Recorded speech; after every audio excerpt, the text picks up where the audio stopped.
Three armed men kicked through the trauma ward doors at 2 in the morning and put a gun to the head of the charge nurse before she could reach the emergency button. You move, she dies. The one in front, big, flat-eyed, a scar bisecting his left eyebrow, pressed the barrel against her temple and didn't blink. Bring your best surgeon, right now, or I start counting down from 5 and none of you walk out of this building.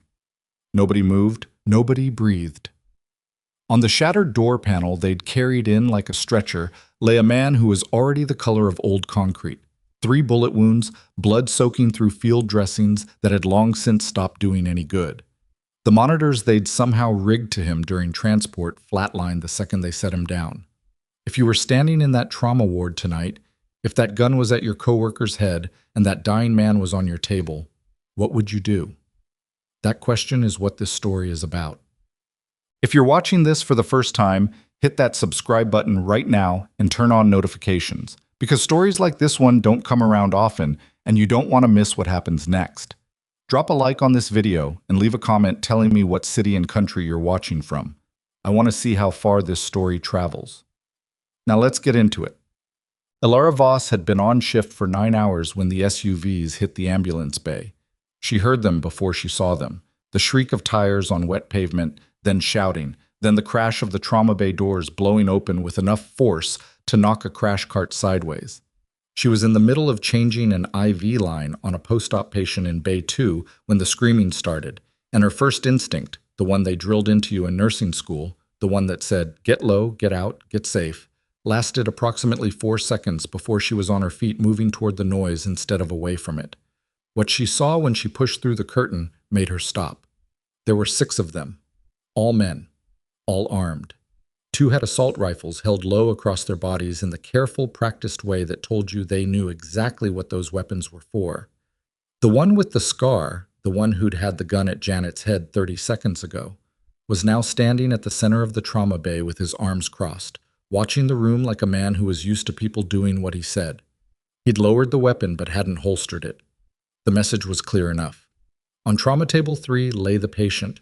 He was tall. Even lying down, you could tell that, broad through the chest and shoulders, dressed in what had been an expensive dark shirt that now looked like something dragged out of a flood drain. His face was slack.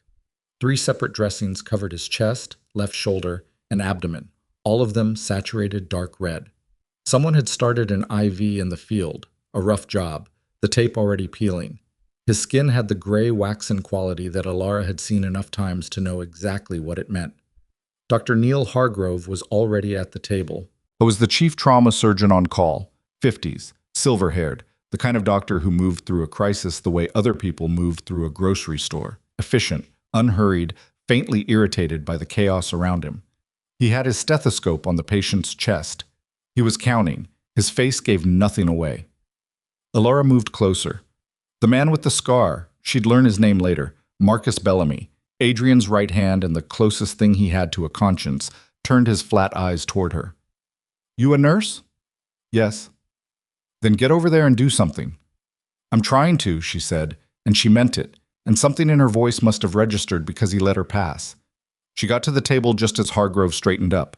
He pulled the stethoscope off, set it around his neck, looked at the man with the scar and then at the room in general, and his voice when he spoke was completely level. "He's gone. There's no cardiac activity. We called it at..." He checked the clock on the wall. 2:14. The room changed. The 2 men with rifles brought them up without a word. Someone near the door made a sound that wasn't quite language.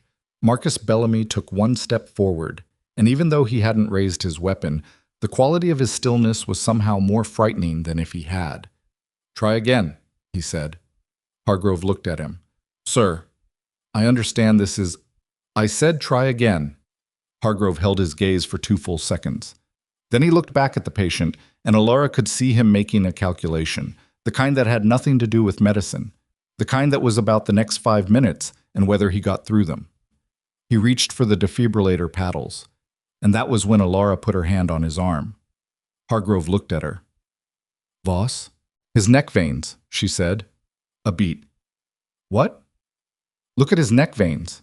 And his trachea." She kept her voice flat, kept it clinical, Because if she let any of the thing happening in her chest right now get into her voice, she was going to be useless. His trachea is deviated, right side, and his neck veins are distended. Hargrove looked. She watched him look, watched the moment it clicked. That's tension pneumothorax, she said. His lung collapsed and the pressure's building.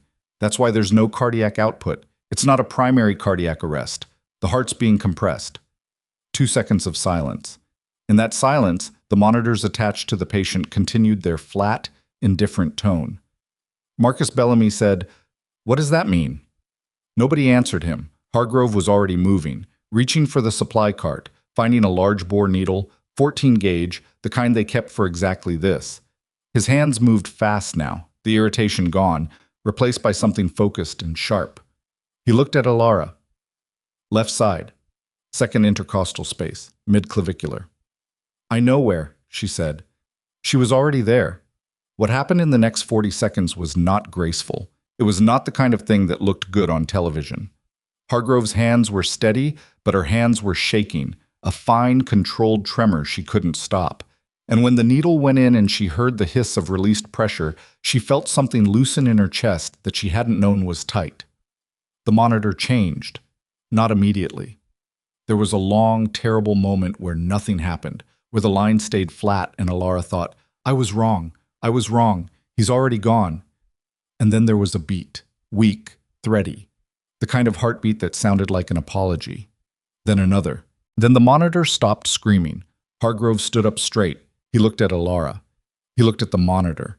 He looked at the patient, who had not moved, whose eyes were still closed, who was still the color of old concrete. "Get me a chest tube," he said. It took them 11 minutes. At the end of those 11 minutes, Adrian Vale opened his eyes. He didn't move. He didn't speak. He just opened his eyes, pale, ice blue, startlingly clear for a man who'd been clinically dead 4 minutes ago, and looked at the ceiling of the trauma bay with the expression of someone who had woken up somewhere deeply unexpected. Then he turned his head and looked at Elara. She was standing 3 feet from the table, still in her gloves, a used syringe in one hand, and approximately 0 thoughts in her head that weren't the words, he's alive, he's actually alive. His voice, when it came, was a raw scrape, barely audible. "You? Me?" she said. "Did you?" He stopped, swallowed. His jaw tightened with what she'd later recognize as the effort of not showing pain. "Did you fix me?" "I helped," she said. "Dr. Hargrove, I heard what he said." The pale eyes didn't move from her face. "He called it." She didn't answer that. Something shifted in his expression. Not gratitude exactly. Not softness. It was more like the look of a man recalibrating, reassessing a situation he'd thought he understood. "What's your name?" "Voss," she said. "Elara Voss." He didn't say anything else. He closed his eyes again, and for one panicked second she thought they'd lost him, but the monitor kept its rhythm, weak, irregular, but present. And Marcus Bellamy appeared at her elbow with the subtlety of a brick wall. "He's going to make it. If we can get him stabilized and into surgery, yes. He needs a thoracic surgeon.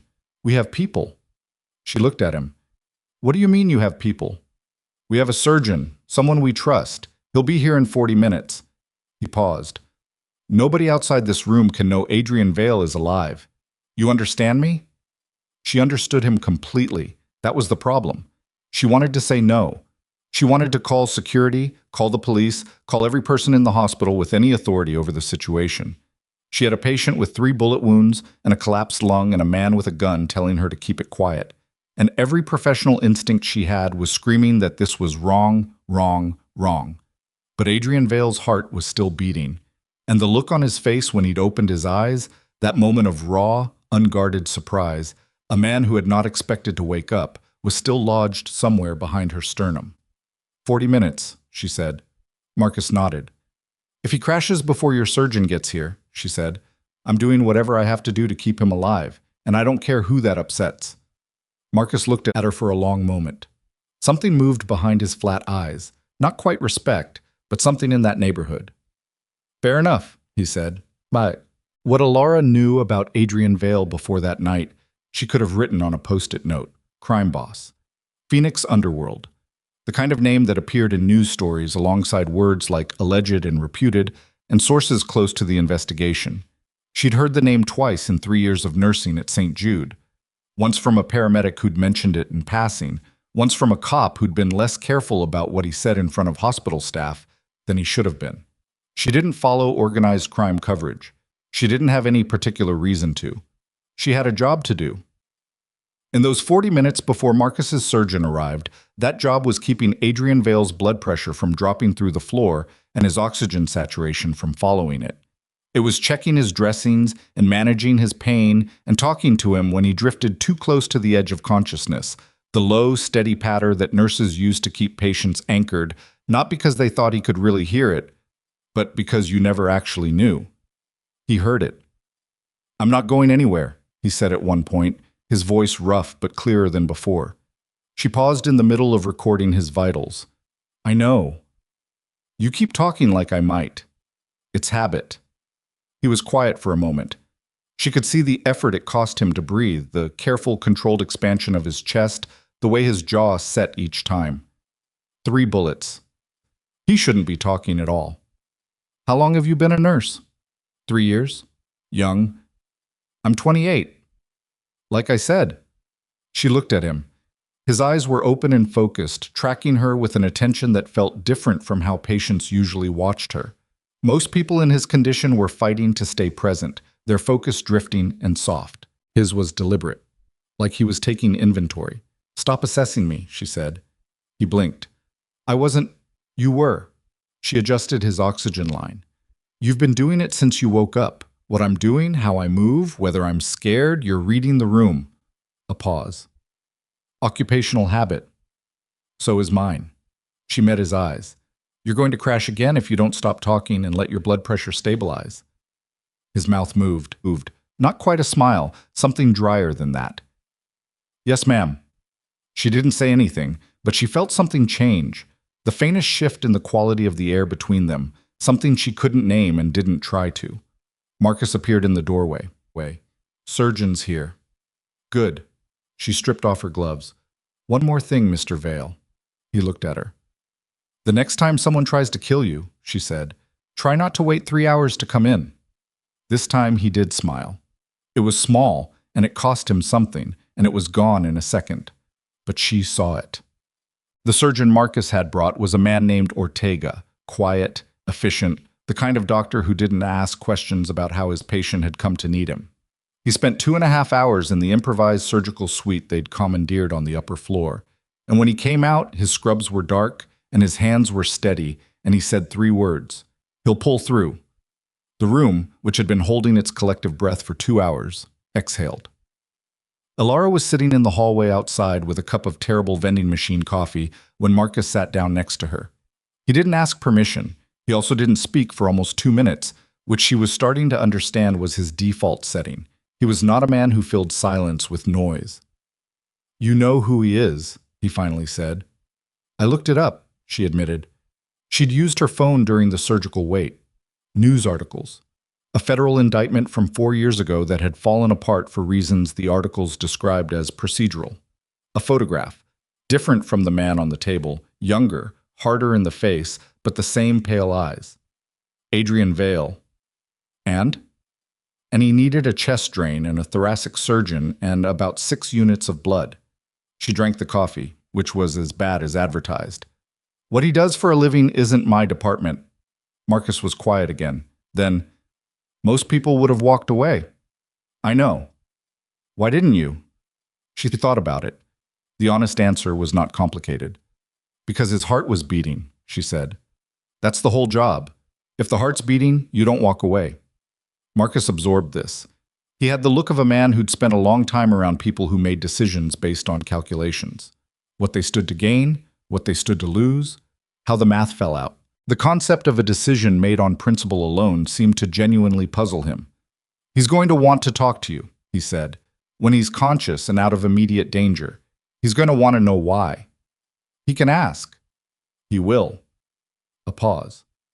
"He's not what people think he is." "They never are," she said, and she didn't mean it unkindly. She meant it as a clinical observation, the same thing she'd say about any patient. People were always more complicated than the thing that landed them on your table. She didn't know, sitting in that hallway with her terrible coffee, that she'd spend the next 72 hours learning exactly how true that was. She didn't know about Darius Vale, or about the man inside that hospital right now checking Adrian's room assignments, or about the second SUV parked 3 blocks away with its engine running. She didn't know that the man she'd just brought back from the dead was the most dangerous target in Phoenix, and that by saving him, she'd just become one too. Adrian spent the first 6 hours after surgery in and out of a medicated sleep that he hated. He hated it because he didn't control it. The pain would surface, sharp and specific, the shoulder first, then the chest, a deep ache that felt less like injury and more like betrayal. And then the medication would pull him back under before he could get his bearings, and he'd wake again in a different quality of light with no sense of how much time had passed. He did not like losing track of time. He did not like many things about the situation. He was alive, which was better than the alternative, but alive inside a hospital that he had not chosen and could not control, dependent on people he had not vetted, with his organization leaderless and his enemies still breathing. He was aware, in a detached and medicated way, that this was bad. He was also aware of the nurse. She was there each time he surfaced, not always present, but always recently so. The evidence of her everywhere. Adjusted IV lines, updated vitals on the chart. A pillow repositioned at some point to reduce the pressure on his left shoulder. She moved through his room with the business-like efficiency of someone who was very good at her job and did not need to announce it. She talked to him directly, which was notable. Most people in his life, even Marcus, had a habit of softening what they said, angling it, making sure the delivery wouldn't land wrong. She just said the thing. On the second morning, he woke clearly. The light through the sealed windows, they'd drawn the blinds, because Marcus was not interested in making anyone's job easier, told him it was sometime in the mid-morning. The pain was still there, but it had lost its sharpest edge. His thoughts were his own again. She was checking his chart at the foot of the bed. How long was I out? She looked up. Whatever she'd been expecting when she arrived for her shift, apparently he wasn't it. She covered the surprise quickly, but he saw it. 18 hours since surgery, roughly. What time is it? Just past 9. He tried to push himself up on his elbows. 3 separate things in his body immediately registered strong objections. He stopped. Tell me the damage. She set the chart down. 3 gunshot wounds. The chest wound was the critical one. It caused a tension pneumothorax, which is what stopped your heart. The shoulder wound cracked the scapula, no arterial involvement. The abdominal wound was the cleanest of the 3, no organ damage, but you lost significant blood. You had surgery for 2.5 hours. You're going to be here for at least a week before you can be moved safely. 4 days. A week. I'll give you 5. She looked at him with an expression that was not quite exasperation, but lived in the same building. Mr. Vale, you had a collapsed lung and no heartbeat 12 hours ago. Your body doesn't care about your schedule. My schedule cares about my body. Your schedule is going to have to be patient. She picked the chart back up. You need to eat something. You need to let your blood pressure stabilize. And you need to stop trying to sit up. He didn't argue. He was picking his battles, and this wasn't one of them. He settled back against the pillow and studied her. She was younger than he'd clocked at first. Or maybe it was that she looked younger in the daylight without the controlled emergency mode expression. Dark hair pulled back. Not a strand out of place. Lines of exhaustion around her eyes that she wasn't acknowledging. She'd been here through the night. You've been here since the surgery, he said. I have other patients. But you came back. A pause. You were the most acute case on the floor. That's not why. She looked at him. Her expression didn't change. Don't read into things, Mr. Vale. It doesn't help either of us. He wasn't reading into anything. He was observing, the same way he always did. But he let it go. Elara Voss, he said. That's your name. It is. Where are you from originally? Colorado? A beat. Why? You don't have a Phoenix accent. I was there for school, nursing school, and then general. She made a note on the chart. Does it matter? Everything matters, he said. It came out more serious than he'd intended, and he saw her register it, a small adjustment in her posture, something that wasn't quite pulling back but wasn't quite moving forward either. You should sleep more, she said. I've slept enough. You haven't, actually. She hung the chart back on its hook. Your body disagrees with your opinion of what's enough. He watched her move toward the door. She was 3 steps away when he said, "Thank you." She stopped. "For—" He paused. The words felt strange in his mouth. Not because he didn't mean them. He did. But because it had been a long time since gratitude had been a thing he'd needed to express to anyone outside of a transaction. For not walking away. She turned and looked at him, and for the first time since he'd opened his eyes in the trauma bay, her expression was not clinical. It was just human. A little surprised, a little tired, something that might have been the early stage of something harder to name.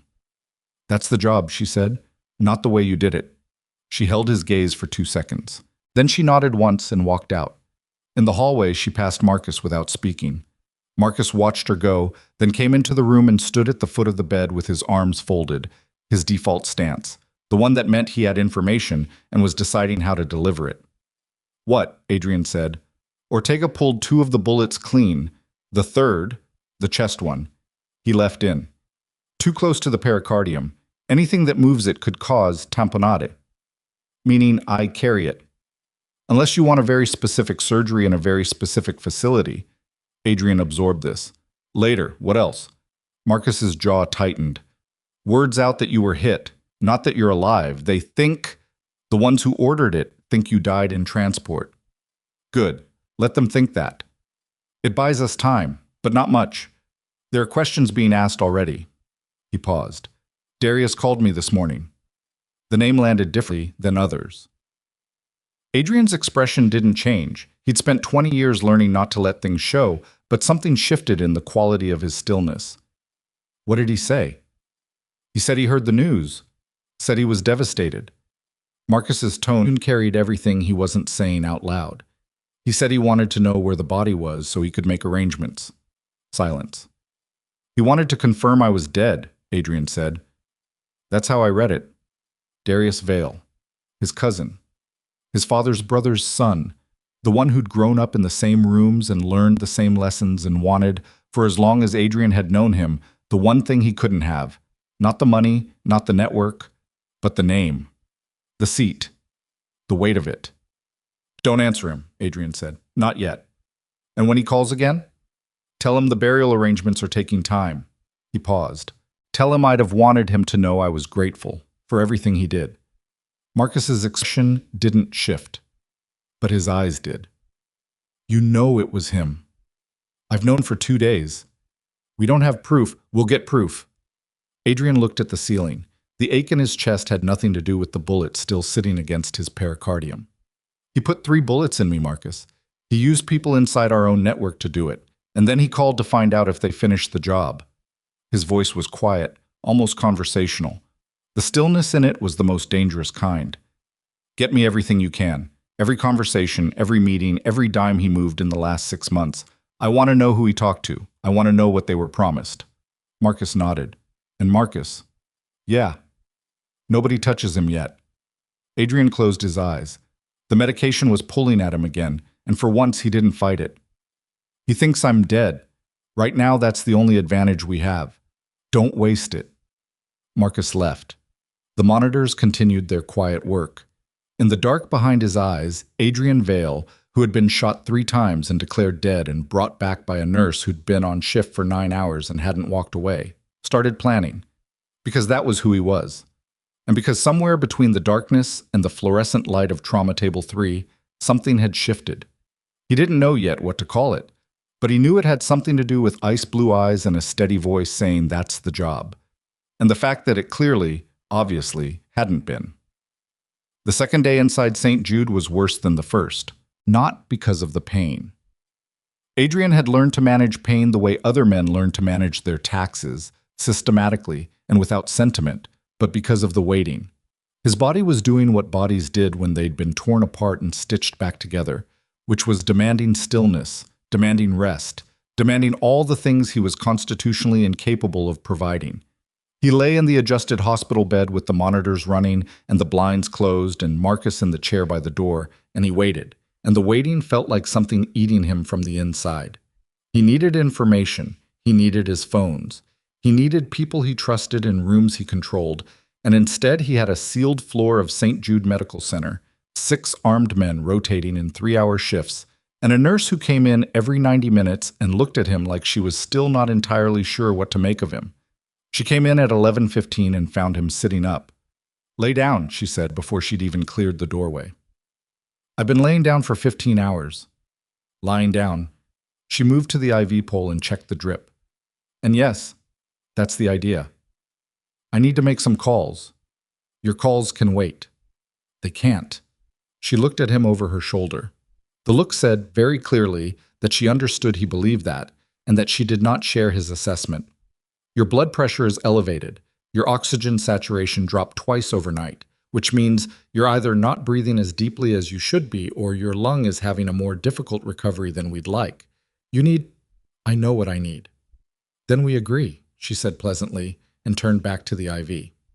He watched her work. She moved with an efficiency that had stopped seeming impersonal to him somewhere in the last 12 hours. It wasn't impersonal, he'd realized. It was just economical. She didn't waste motion. She didn't waste words. In his world, both of those things were rare enough that he'd started paying attention to them. "You slept here again," he said. "I told you, acute cases. You have a break room. Marcus saw you come out of it at 4 in the morning." She paused. A small pause, barely a half second, but he caught it. "He has no business watching where I go. He watches everything. It's his function." Adrian shifted against the pillow, careful with the left shoulder. "You don't have to stay." "I know that. But you do." She turned and looked at him directly, and her expression was the one he was starting to recognize as her thinking face. Not quite guarded, not quite open.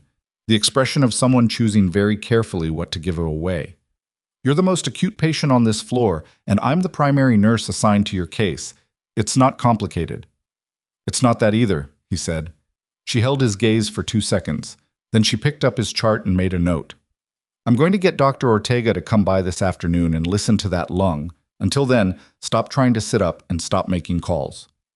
A pause. "The phone Marcus gave you is on the nightstand. Use it only if you have to." He looked at the nightstand.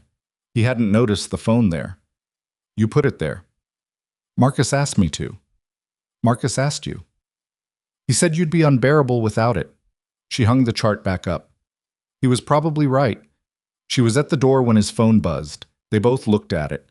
She left without another word. The call was from a man named Reyes, one of 3 people Adrian trusted with certain information, a former city detective who now ran a private security operation and owed Adrian a favor so large it had its own ledger.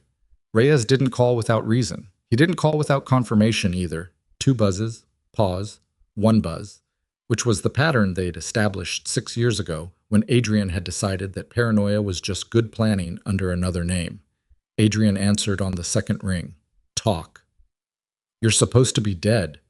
Reyes's voice was low, graveled, the voice of a man who'd smoked for 20 years and then stopped and still carried the evidence.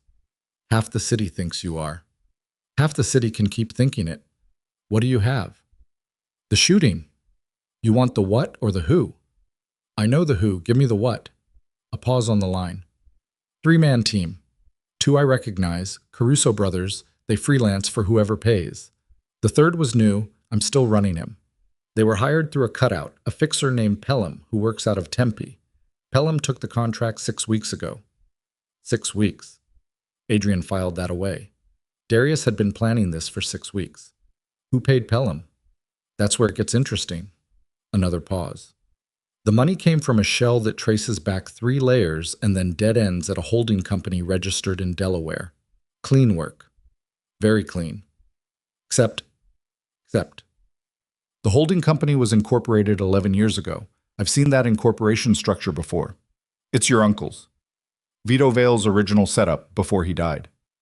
Silence. Your cousin would have inherited access to that structure, Reyes said. I know. You already knew all of this. I needed confirmation. Adrian kept his voice level.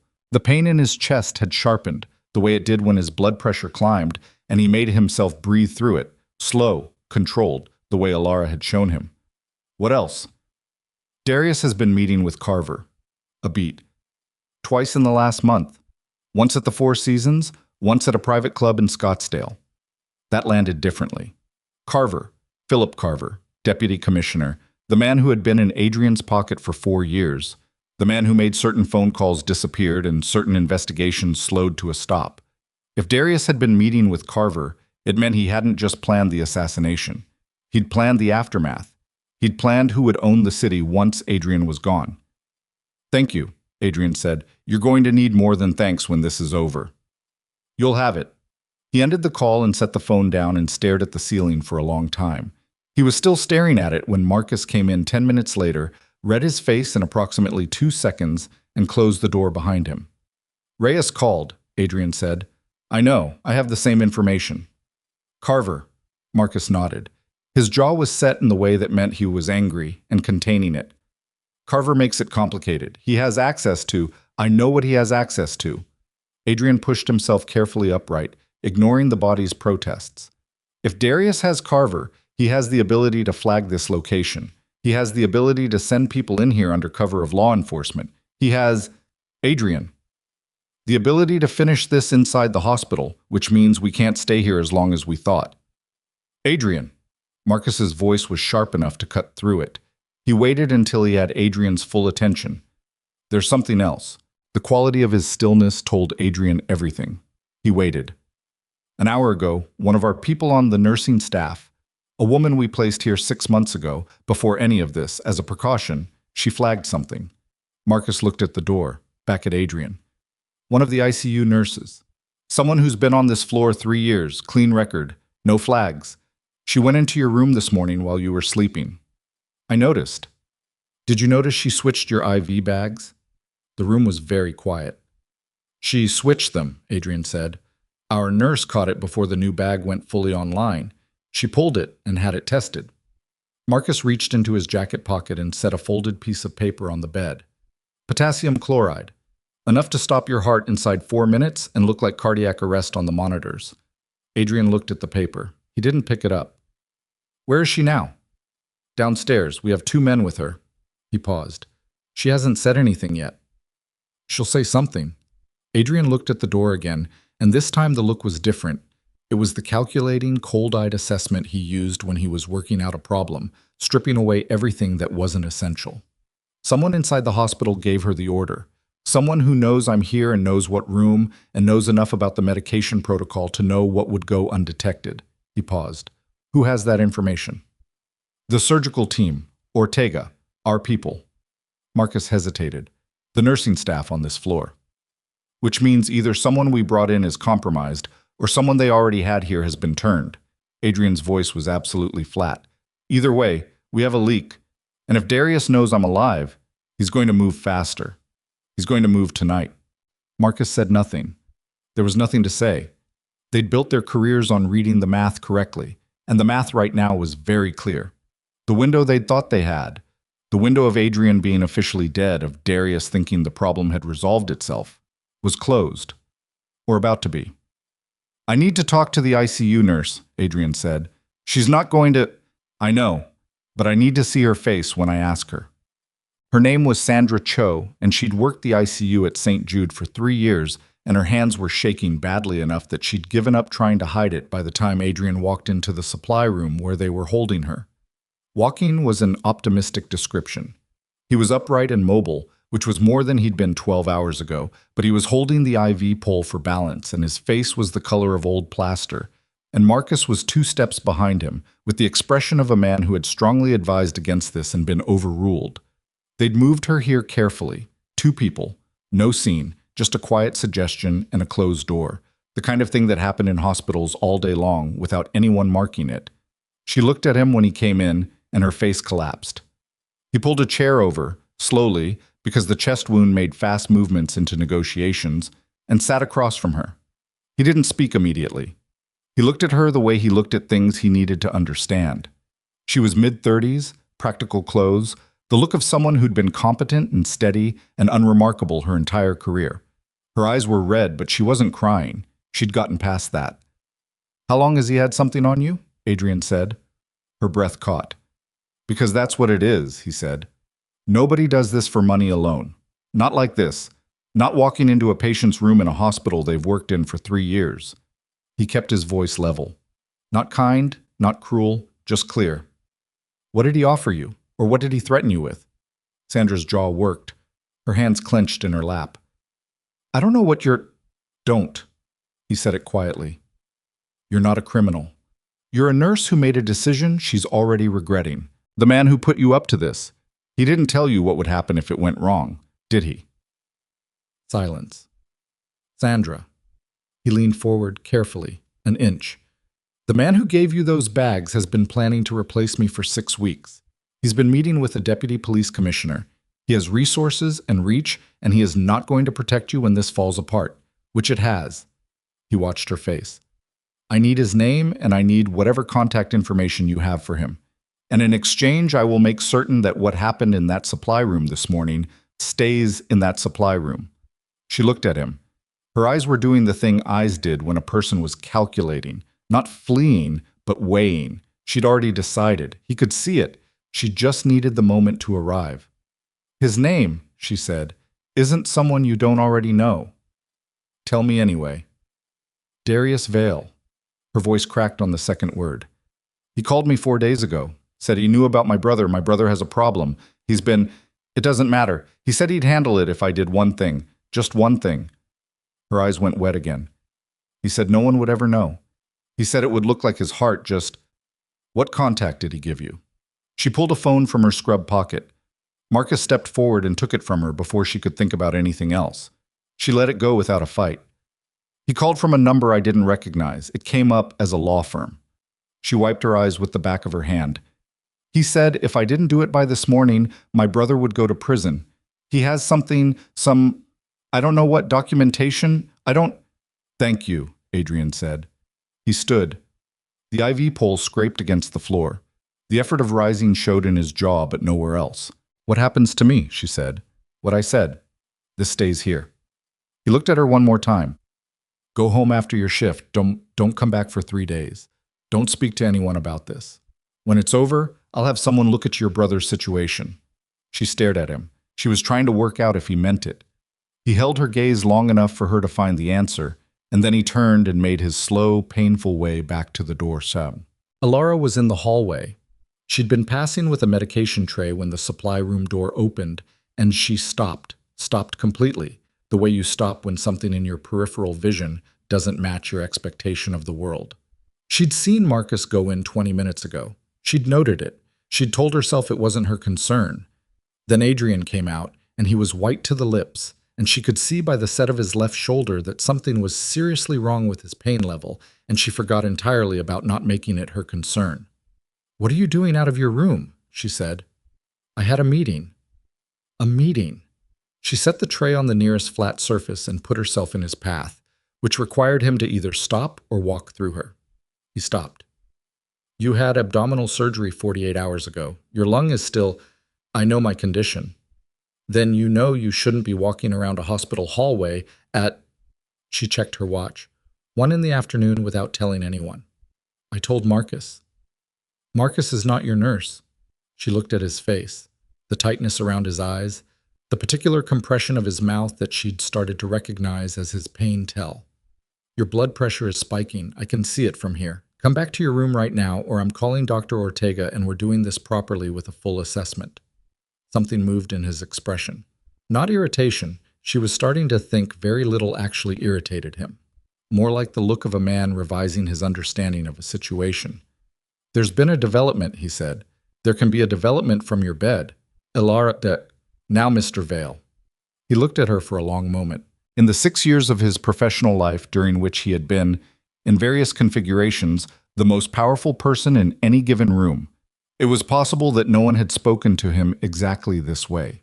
She could see it registering, not as offense, but as something more complex, something he was still working out.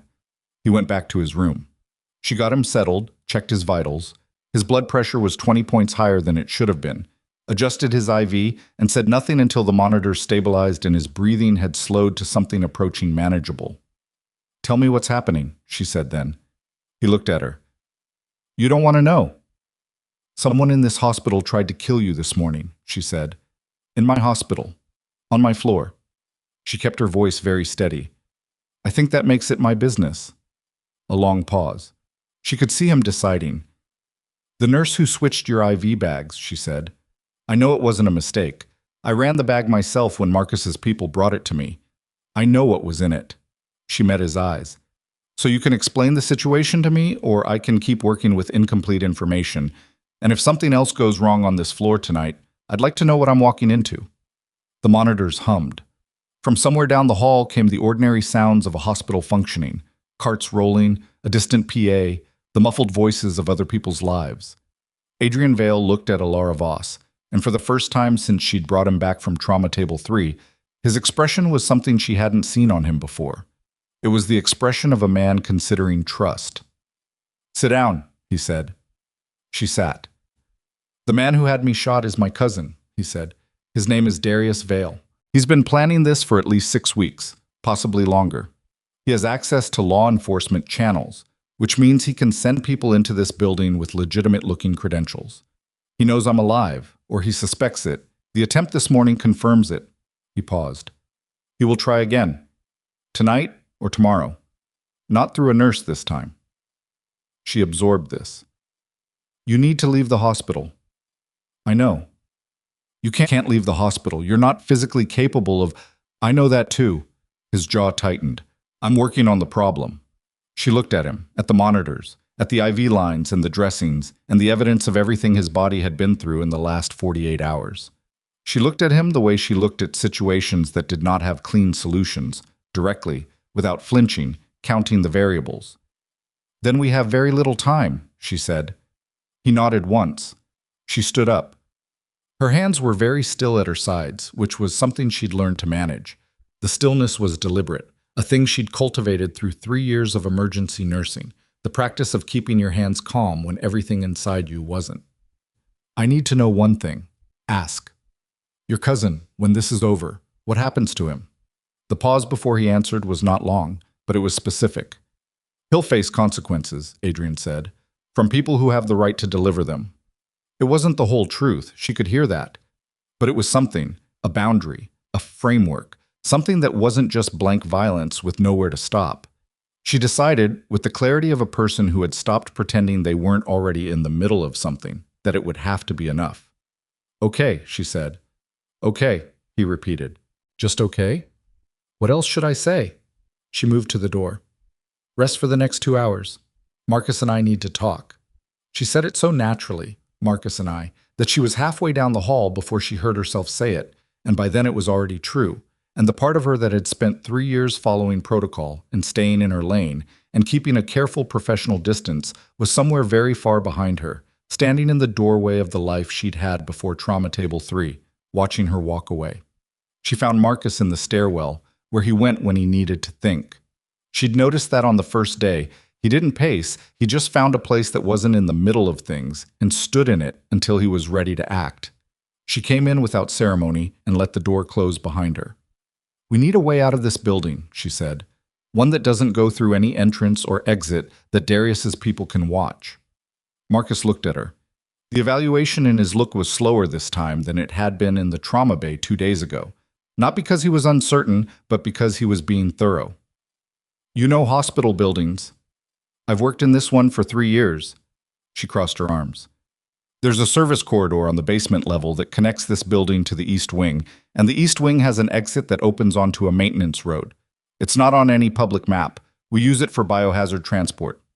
What about cameras? I know where they are. A silence. He can't be moved without someone who knows what they're doing medically, she said. His lung, the abdominal wound. If something goes wrong during transport, you need someone who can manage it. We have Ortega. Ortega isn't here right now. And by the time he gets here, if Darius moves tonight... She left that unfinished. The conclusion didn't need words. Marcus looked at her for a long time. There was something in his expression she hadn't seen before, something that might have been the closest he got to being moved. You understand what you're saying, he said. Not a question. I understand that if I help you get him out of this building and something goes wrong, I lose my license, my job, and possibly my freedom. She looked back at him steadily. I understand that if I stay here and something goes wrong tonight, I might lose more than that. Marcus nodded slowly. More importantly, she said, and her voice was lower now, the steadiness in it, the kind that came from deciding something and not flinching from it. I brought him back, and I'm not going to stand in this stairwell and watch someone undo that because I was too careful to act. The stairwell was very quiet. Marcus uncrossed his arms. I'll need 2 hours to get the vehicle staged and the route checked. You have 90 minutes, she said. After that, shift change happens, and there will be more staff on this floor than we can manage quietly. He nodded once. 90 minutes. She turned back toward the door. Voss? She stopped. He doesn't let people in, Marcus said. Not for a long time. I've known him since he was 23 years old, and I can count on one hand the people he's actually... He stopped. Seemed to decide he'd said enough. Just so you know? She looked at him over her shoulder. I'm his nurse, Marcus. Yeah, he said. That's what I thought too. She pushed through the door and back into the hallway, where the ordinary life of a hospital continued to move around her, carts and clipboards, and the mechanical rhythm of people doing necessary work. And she walked back toward Adrian Vale's room with her hands very still at her sides and her heart going at a speed she chose not to count. 90 minutes. She had 90 minutes to get a man who'd been shot 3 times and declared dead out of a sealed hospital floor through a basement service corridor before the people who'd sent a nurse to stop his heart found a less subtle way to finish the job. She'd faced worse odds in Trauma Room 3. She told herself that. She told herself that, and she almost believed it, right up until she came around the corner and found the elevator doors opening and 2 men stepping out in dark suits with federal identification already in their hands, scanning the floor with the particular quality of attention that had nothing to do with law enforcement and everything to do with what came after. They hadn't seen her yet. She had approximately 4 seconds. She turned and walked the other way, fast but not running, and pulled out her phone and typed 2 words to the number Marcus had given her on the first night. They're here. Her phone buzzed back in under 10 seconds. Move now. She pushed through the door of Adrian's room, and he was already sitting up, already reading her face, already past the moment of needing to be told. How many? He said. 2 in the elevator, possibly more on the stairs. She was already at the IV pole, already disconnecting what could be disconnected and clamping what had to stay. Can you walk? Yes. Without the pole? He looked at the IV, made the calculation. Yes. Then we're going. She pulled the rolling monitor aside, stripped the secondary lines, left what she had to leave. Her hands were moving the way they moved in a trauma, not fast exactly, but precise, each motion landing where it needed to land without wasted energy. Marcus is meeting us at the basement service exit, B2, Northeast Corridor. You know this building? I've been planning it for the last hour. He looked at her. She didn't look back. She was checking the primary IV, the one she was keeping, running through the checklist in her head that said, what does he need to survive the next 30 minutes, and answering it line by line. Pressure dressing on the chest wound. The IV with the pain management she wouldn't disconnect no matter what. His shoes, which were someone else's shoes, too large, but they'd have to do. She handed him a jacket from the closet, one of Marcus's, left hanging there as an afterthought, and watched him put it on, watched the careful, deliberate way he moved his left shoulder through the sleeve. Ready, he said. She looked at him once, directly, the full look she'd been parceling out since Trauma Table 3, a man who had been put back together from the inside out, and was standing in someone else's shoes in a hospital room with his jaw set against the pain and his eyes completely clear. Stay close, she said. Where else would I go? She opened the door. The hallway was empty in the direction she needed, and they moved into it together. Elara 2 steps ahead, Adrian a half step behind and to her right, the IV line between them like a thin umbilical cord keeping him tethered to the necessary, and behind them, from the direction of the elevator bank. She could already hear the sound of doors opening and voices she didn't recognize asking questions that no one on this floor was going to answer the way they wanted. They reached the stairwell door. She pushed it open. They went through. And somewhere above them, in a hospital room with its monitors still running and its bed still warm, the last version of this situation, the one where Elara Voss was still just a nurse and Adrian Vale was still just a patient, and the world outside this building was still something either of them could go back to, cease to exist. The stairwell smelled like concrete and cleaning fluid, and the particular cold that lived in the parts of buildings nobody was supposed to notice. Elara took the first flight fast, one hand on the railing, the other tracking Adrian's position without touching him, close enough to catch, far enough to let him move. He was moving. That was the thing that surprised her even now, 48 hours after she'd watched his heart restart on a monitor. The man moved like someone who had decided pain was a separate country he didn't live in. His jaw was tight. His left arm was held slightly inward, protecting the shoulder wound. His breathing was controlled in the deliberate way that told her it cost him something to keep it that way. But he moved. One flight, two. Above them, through the fire door they'd come through, she heard voices. Then footsteps, not the soft-soled shuffle of hospital staff, but the flat, purposeful sound of dress shoes on linoleum. Faster, she said. He didn't argue. They hit the B-1 landing and kept going. The basement levels of St. Jude were a different world from the floors above. No artwork on the walls, no attempt at warmth, just gray-painted cinder block and fluorescent tubes, and the infrastructure of a large building doing its necessary work. The temperature dropped 4 degrees between B1 and B2.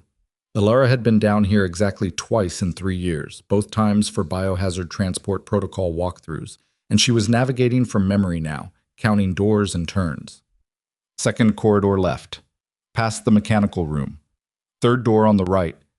She heard Adrian's breathing change on the last flight, a slight hitch, a controlled recovery, and she slowed without making it obvious she was slowing. He caught it anyway. "I'm fine," he said. "I know." She wasn't going to argue with him about it. She was going to monitor it and make decisions accordingly, and he could say whatever he needed to say in the meantime. They came off the stairs into the B2 corridor and she oriented fast. Left was the mechanical room. Right was the service passage. Straight ahead was a junction she hadn't accounted for. The fluorescent light at the far end was flickering, which meant the corridor looked longer than it was, and for a disorienting second she wasn't sure. Then she was. Left, then right at the junction. He followed without question. The service corridor was narrow, wide enough for the biohazard carts, not much else, and the air in it was stale and faintly chemical. The lights here were motion-activated, and they came on in sections as they moved, which was useful because it meant no one had been through recently. No footprints. No sound except the building's own breathing, the low hum of HVAC, the distant thud of elevator machinery, the irregular tick of pipes doing what pipes did. Her phone buzzed. She looked at it without breaking stride. Marcus. "Vehicle is staged. 2 minutes." She typed back. 1 minute out. The exit door was at the end of the passage, a heavy fire door with a push bar and a small wired glass window. Through the glass she could see the maintenance road, gray asphalt, a chain-link fence, a white panel van with its engine running and its lights off. Beyond the fence, the back edge of the hospital property met the edge of an industrial block, and beyond that was the city, which was full of people who had no idea any of this was happening. She put her hand on the push bar. Adrian touched her arm. She stopped. He was looking at the window. His expression had changed. Something in it was calibrating, processing, the particular focus of a man reading a situation through years of practice. She looked through the glass again. The van. Marcus standing beside it, hands visible, watching the door. "What?" she said quietly. "The van is wrong," he said. "It's Marcus's. Marcus doesn't use white." His voice was barely a breath. 3 years. Every vehicle. Black or dark gray. Never white. It's not vanity, it's protocol. His hand on her arm tightened slightly. "Don't open that door." She looked at the van again. At Marcus. At the way Marcus was standing, hands visible, yes, but something in his posture was off. Something she couldn't name, but Adrian apparently could from 20 feet and a pane of wired glass. Her phone buzzed again. Marcus. "Door." She looked at Adrian. He was already looking at her phone. He shook his head once, very small. Her heart was going at a rate she'd stopped tracking. She took a breath, deliberate, the way she managed things that needed managing, and looked at the door and then at the corridor they'd come through and then at the junction they'd passed. "There's a secondary exit," she said. "Loading dock, northeast side. I didn't mention it because it adds 4 minutes. Take it." They turned back into the corridor. She sent Marcus one word, change. 30 seconds later, her phone rang. She answered it. "What's wrong?" His voice was different, not the 2-word text voice, but the real voice, low and immediate. The van? She said. White. A pause, then, I sent a black Suburban. It's on the north side. His voice dropped further. Elara, who's at the south exit? She didn't answer because she didn't have an answer, and the pause itself was the answer. And Marcus said something short and sharp that wasn't meant for her, and then came back. Northeast loading dock, I'm moving. Don't stop. She put the phone away, and they moved. The loading dock was dark and smelled like hydraulic fluid and old cardboard. It was the kind of space that existed in every large building and was noticed by almost no one, a functional wound in the side of the structure, where the building received its ordinary supplies and expelled its ordinary waste. The dock door was roll-up steel, and it was closed, and the mechanism to open it was on the wall to the left and required a code Elara did not have. She stared at it for 2 seconds. Adrian moved past her, looked at the panel, and made a sound she couldn't interpret. Then he looked at the manual release, a red handle, no code required, emergency use only, and pulled it. The door went up with a grinding sound that was loud enough to make her flinch. The black Suburban was already there. Marcus was behind the wheel. He had a phone to his ear and his eyes were moving in the way they moved when he was tracking multiple things at once. And when Elara came through the dock door, he looked at her, and then at Adrian, and something in his face shifted. Not relief exactly, but the release of something he'd been holding. They got Adrian into the back. She got in beside him. The door wasn't fully closed when Marcus pulled out. Talk, Adrian said. The white van has 3 men in it.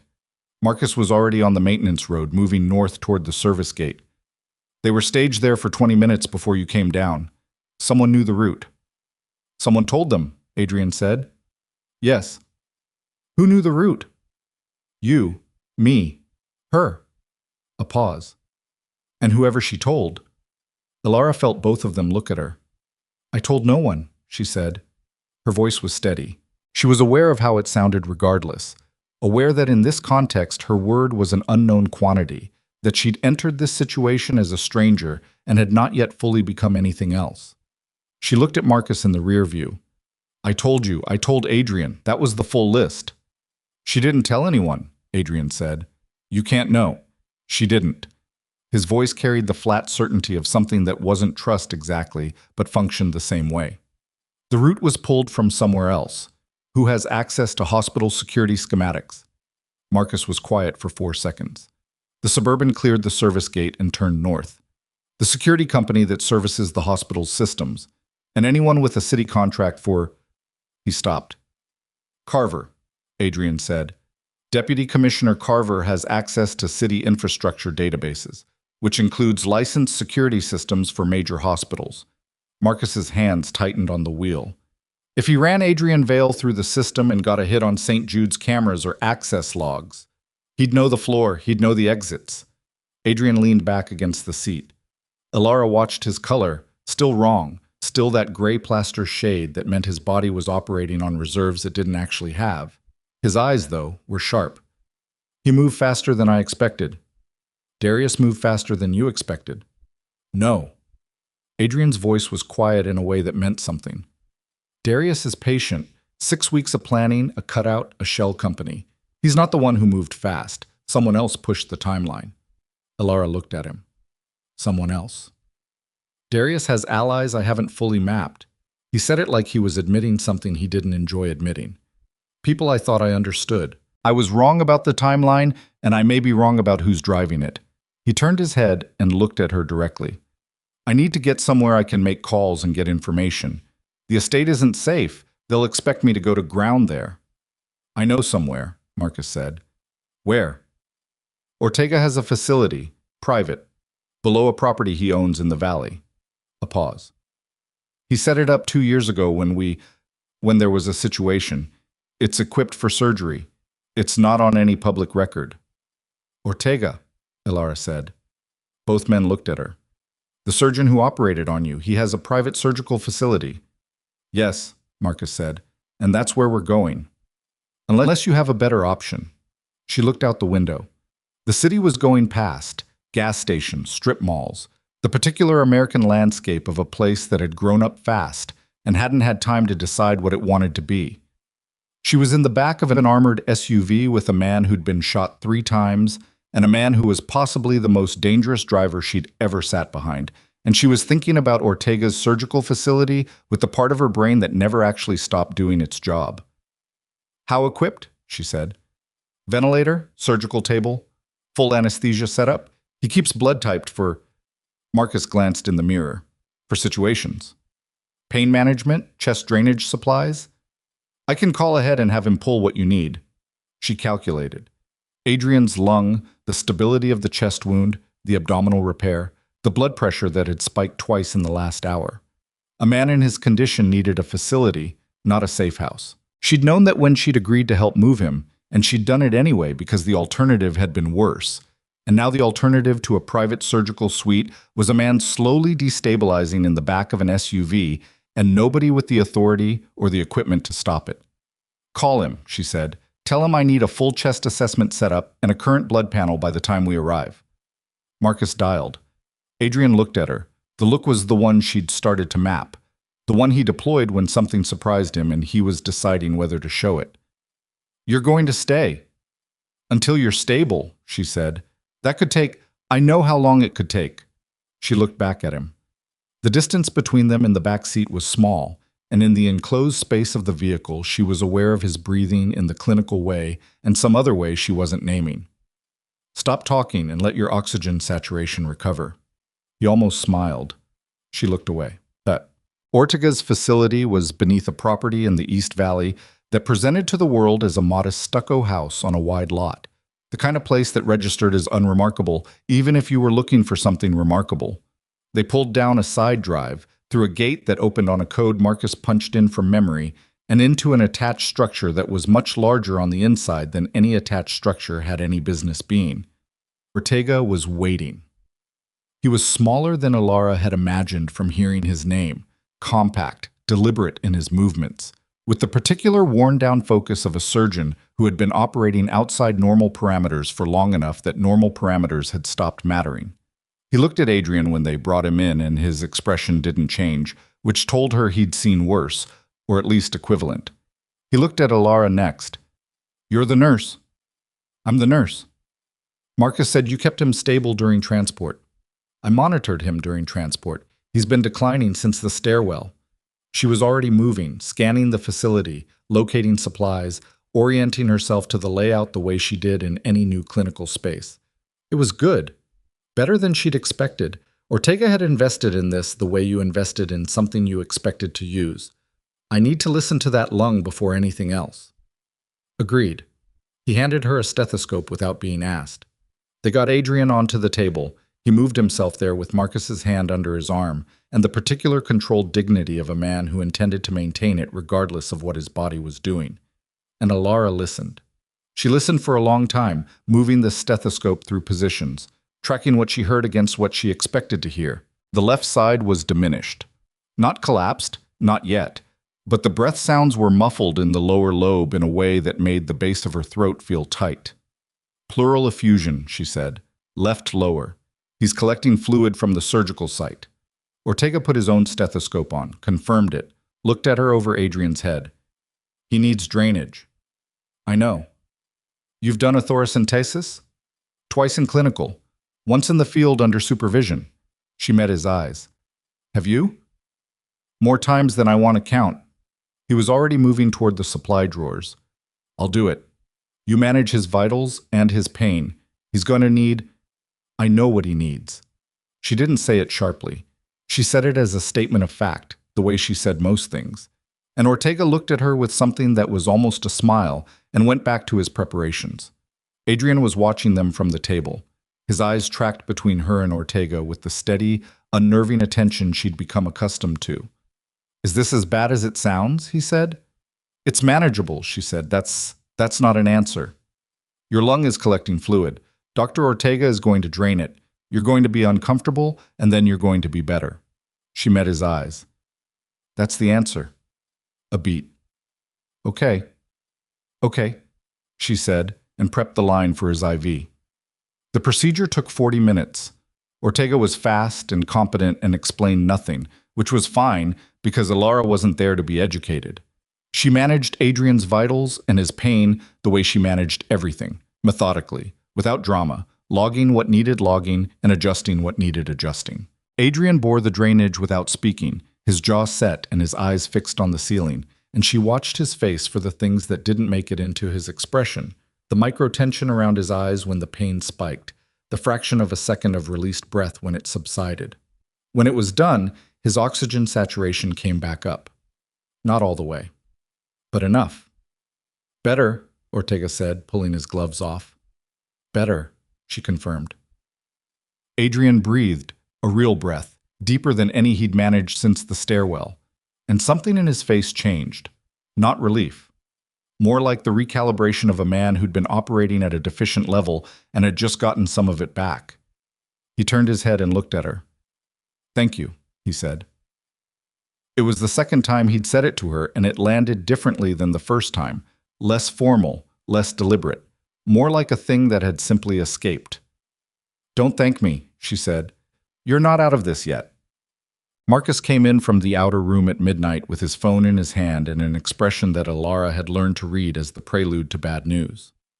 Adrian was resting, not sleeping, resting, which for him apparently meant lying flat with his eyes closed and his mind at full operational speed, and he opened his eyes before Marcus had taken 3 steps. "What?" he said. Marcus looked at Elara, then at Adrian. "Do you want her?" "Say it," Adrian said. Marcus set the phone face up on the edge of the table.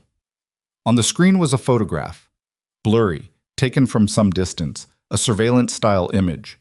It showed a young woman in a parking structure, 2 men flanking her. Her face was turned toward the camera at an angle, not looking at it, unaware. Adrian looked at the photograph for 4 seconds. Elara watched his face go through something she had not seen on it before. Not the controlled pain face, not the calculating at a distance face. Something rawer, something that moved under the surface of his expression and was gone before it fully arrived, like a thing he'd dragged back by force. "When?" he said. 3 hours ago. Darius's people." Marcus's voice was careful and flat. "She was at her apartment. They had 2 men on the building already. They were positioned before we even left the hospital." A pause. "He's been planning this piece of it for a while." "Who is that?" Elara said. Adrian didn't look away from the photograph. "My sister," he said. "Serena." Elara looked at the image.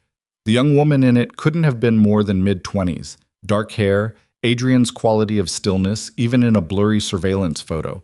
The posture of someone who was frightened but trying not to show it to the men on either side of her. "How old is she?" Elara said. 24. Adrian's voice was very even in the way that meant it was costing him something to keep it that way.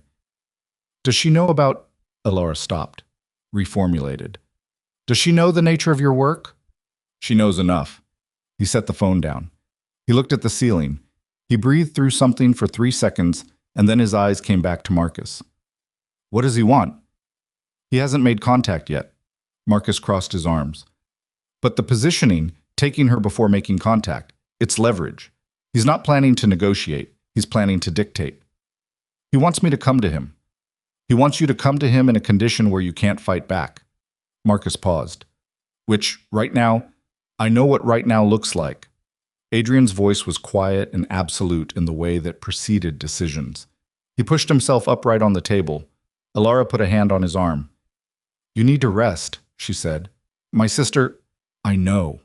She didn't move her hand. "I know. And you are not going to help her if you get there, and your lung collapses in the middle of whatever you're planning.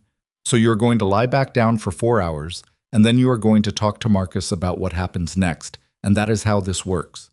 He looked at her hand on his arm. He looked at her face. His jaw was tight enough that she could see the muscle along it. 4 hours, she said again. A very long pause. He lay back down. She stayed until his vitals stabilized again and then moved to the outer room, where Marcus was standing with a second phone against his ear, speaking in a low voice to someone she didn't know. He ended the call when she came in. "He's going to want to move on this immediately," she said. "Yes." "He's not physically capable of—" "I know that too." Marcus looked at her. "What I don't know is how to tell him his sister is being held and also tell him to rest. Those 2 things don't go in the same sentence." "No," she agreed. "They don't." She sat down in the nearest chair, the first time she'd sat since the stairwell, she realized, and the exhaustion in her legs confirmed it. What's the real picture, Darius? What does he actually want? Marcus was quiet for a moment. He wants the organization. He's wanted it since Adrian's father died 7 years ago. Adrian inherited control, and Darius has been managing his resentment, let's say, building his own structure inside Adrian slowly, carefully. The shooting wasn't then taking Serena is the last piece. Marcus's voice was measured. If he can get Adrian into the open, wounded, desperate over his sister, he eliminates Adrian and takes Serena as a further guarantee of the organization's compliance. The people who are loyal to Adrian's father are mostly loyal to the family name. Serena is the name. He paused. Darius doesn't need to be beloved. He just needs the leverage. Elara thought about the photograph, the young woman in the parking structure with her frightened stillness. And if Adrian doesn't go to him, then he makes an example of Serena that discourages future resistance. He said it without inflection. The clinical bluntness of a man who had learned to say true things plainly because the alternative was worse. She looked at her hands. There has to be a way to get to her first. We're working on that. Reyes has people looking at Darius's properties, but we need time. How much time does Serena have? Marcus looked at her for a moment. Darius will make contact in the morning. Once he does, the clock runs differently. She nodded. She stood up. She was going to go back in and check Adrian's vitals, and she was going to do the next necessary thing and then the one after that, because that was what she did. That was the only framework she had for a situation this far outside any map she'd ever held. She was at the doorway when Marcus said, "You should know something." She stopped. "Reyes called while you were in with Ortega." His voice had changed. Not the operational flatness, but something more deliberate.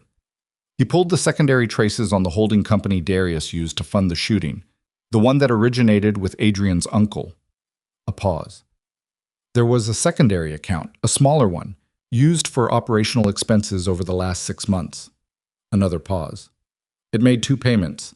The second one was to the Caruso brothers. "The shooters," she said. "Yes." He looked at her steadily. "The first payment was made 8 months ago, to a private investigator who specializes in personnel background work." She waited. "The investigator was hired to compile profiles on St. Jude Medical Center's trauma department," Marcus said. "Specifically, nurses with the training profile to handle a penetrating chest trauma in the field." He held her gaze. "Elara, Darius knew about you before the shooting." The outer room was very quiet. She heard the HVAC running. She heard something distant and mechanical. She heard her own pulse in a way that was perfectly calm and completely terrifying. "He profiled the hospital," she said. "He profiled you, specifically, your training record, your shift schedule." Marcus's voice was completely steady. "He knew who would be working that night. He knew your competence level. He may have calculated that if Adrian came in with a tension pneumothorax, a nurse with your specific training would be positioned to catch what the attending missed." The thing that was happening in her chest was not a feeling she had a name for. It was not fear exactly. Fear was something she could work with, something she could metabolize into action. This was something else. "He let Adrian survive," she said. Her voice didn't sound like her own. "It's possible," Marcus said carefully. "He needed Adrian to survive the shooting, because a dead man doesn't walk into a trap." She was working it through as she said it, the pieces assembling themselves in her mind with the horrible clarity of things that had always been true and were only now arriving in the light. He needed Adrian alive, wounded, with compromised security. He needed the hospital to be the holding position while he staged everything else. And he needed someone keeping Adrian alive long enough for the real play to develop, Marcus said. She stood very still. "Elara," Marcus's voice was the flattest she'd heard it. "I don't believe you knew. I want to say that clearly. I didn't know." "I know you didn't, but you should understand, the people Darius has around him, if they find this facility, they're going to tell him his asset is still in play. They're going to tell him the nurse is still with Adrian." "I'm not his asset." "No, but you're the person who has kept Adrian Vale alive for the last 60 hours, and Darius knows your face, your name, your shift schedule." He looked at her. "He's going to use that." She stood in the doorway for a long moment. The exhaustion in her legs was still there. The situation was exactly what it was. She'd been profiled, selected, positioned, and had walked into every piece of it with her eyes open and her hands steady and her complete ignorance intact, doing the thing she did because a heart was beating, and that was the whole job. She thought about Adrian's face when Marcus had shown him the photograph of Serena. She thought about Trauma Table 3. She thought about the long and specific process by which a person became someone they hadn't planned to be. And she thought about whether that process required a decision or whether it just required enough consecutive moments until the person you'd been was standing too far behind you to call back. She went back into the room where Adrian was resting. He was awake. Of course he was. She sat in the chair beside the table and she looked at him and she said, "Marcus told me about the investigator Darius hired." Adrian's eyes didn't change. "I know." She stopped. "You know." "Reyes told me before he told Marcus." His voice was completely level. "I was going to tell you." "When?" "When I had a way to also tell you that it didn't change anything I was going to do to make sure you were safe." He met her eyes. "Which I don't have yet, but I'm working on it." She sat with that for a moment. "He planned this entire thing," she said, "including me." "Yes." "He picked me because I was good enough to keep you alive, but he didn't plan for me to—" She stopped. "He didn't plan for me to be a problem." "No," Adrian said. "He planned for you to be a tool. He didn't account for you being a person." Elara looked at him across the small distance of the examination room, with its industrial lighting and its smell of antiseptic, and the monitors keeping their quiet record of his battered body's insistence on continuing, and something moved through her. Not quite rage, not quite grief, something that lived between them and was all its own thing. "His men are going to come here," she said. "Eventually." "Yes." "And Serena's running out of time." "Yes." "Then you need a plan that works in the next 12 hours, she said. "Because if you wait for Darius to make the first move in the morning, you lose the only advantage you have left." He looked at her. The look was long and specific and carried something she'd been watching build since the moment he'd opened his eyes in the trauma bay. Something that was working its way from the guarded interior of a man who had spent 20 years not letting people in, fighting its way out through the controlled exterior, arriving piece by piece in ways he probably couldn't have stopped if he'd tried. "What advantage?" he said. "He still doesn't know exactly where you are," she said. "He doesn't know what condition you're in. He doesn't know what you know." She leaned forward in the chair. "And he doesn't know that I'm not what he thought I was." Adrian was very still. "I need to know everything about Darius Vale's properties," she said. "Every location, every person he uses, everything you have." She held his gaze. "Because we are not going to sit here and wait for him to call in the morning and tell you what your sister's life costs." The monitors hummed. Outside, somewhere in the East Valley, the city moved through the last hours of a night that had changed everything, and inside a facility that existed on no public record, Adrian Vale looked at the nurse who had refused to let him die and understood, with the particular clarity of a man who had just run out of any other option, that the most dangerous person in the room was the one who had nothing left to lose and no reason left to be careful. "All right," he said, and he started talking. Adrian talked for 2 hours. Not in the way that people talked when they were unburdening themselves, not with any of the release or relief that implied. He talked the way he did everything else, methodically, economically, stripping each piece of information down to its load-bearing elements and delivering it without ornamentation. Properties. Names. Schedules. The internal geography of Darius Vale's operation as Adrian had understood it before a bullet had tried to rearrange his understanding of everything. Elara listened and Marcus wrote, and Ortega moved in and out of the room checking vitals and pretending he wasn't listening. And by the time the first gray suggestion of morning showed at the edges of the blacked-out windows, they had something that was not quite a plan, but had the skeleton of one. The warehouse on the industrial edge of the city's south side was where Darius would stage it. Adrian was certain of this the way he was certain of things he'd observed for years without marking consciously. Darius used that property for situations that required space and privacy and distance from anything he didn't want associated with his name. It had been a metalworks facility, abandoned 8 years, purchased through a layers-deep shell, and maintained on a schedule that looked like nothing from the outside. Adrian had used it himself, twice, in situations he didn't detail and Elara didn't ask about. "He'll have Serena there already," Adrian said. "He doesn't move leverage more than once, too much exposure." "How many men?" Marcus said. 20 minimum, possibly 30. He paused. He'll want an audience. He's not doing this quietly.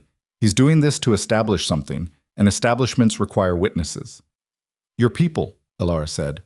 Both men looked at her. You said last night that your father had an original organization, people who predate Darius's influence. Where are they? Adrian looked at Marcus. 8 people, Marcus said, that I'd trust completely. Another 12 who'd move if Adrian made direct contact. Then make the contact, she said. Now, before Darius calls in the morning and changes the terms. We go in with 20 people against 30, Marcus said. Wounded, with no positional advantage, no established perimeter. We don't go in with 20 people, Elara said.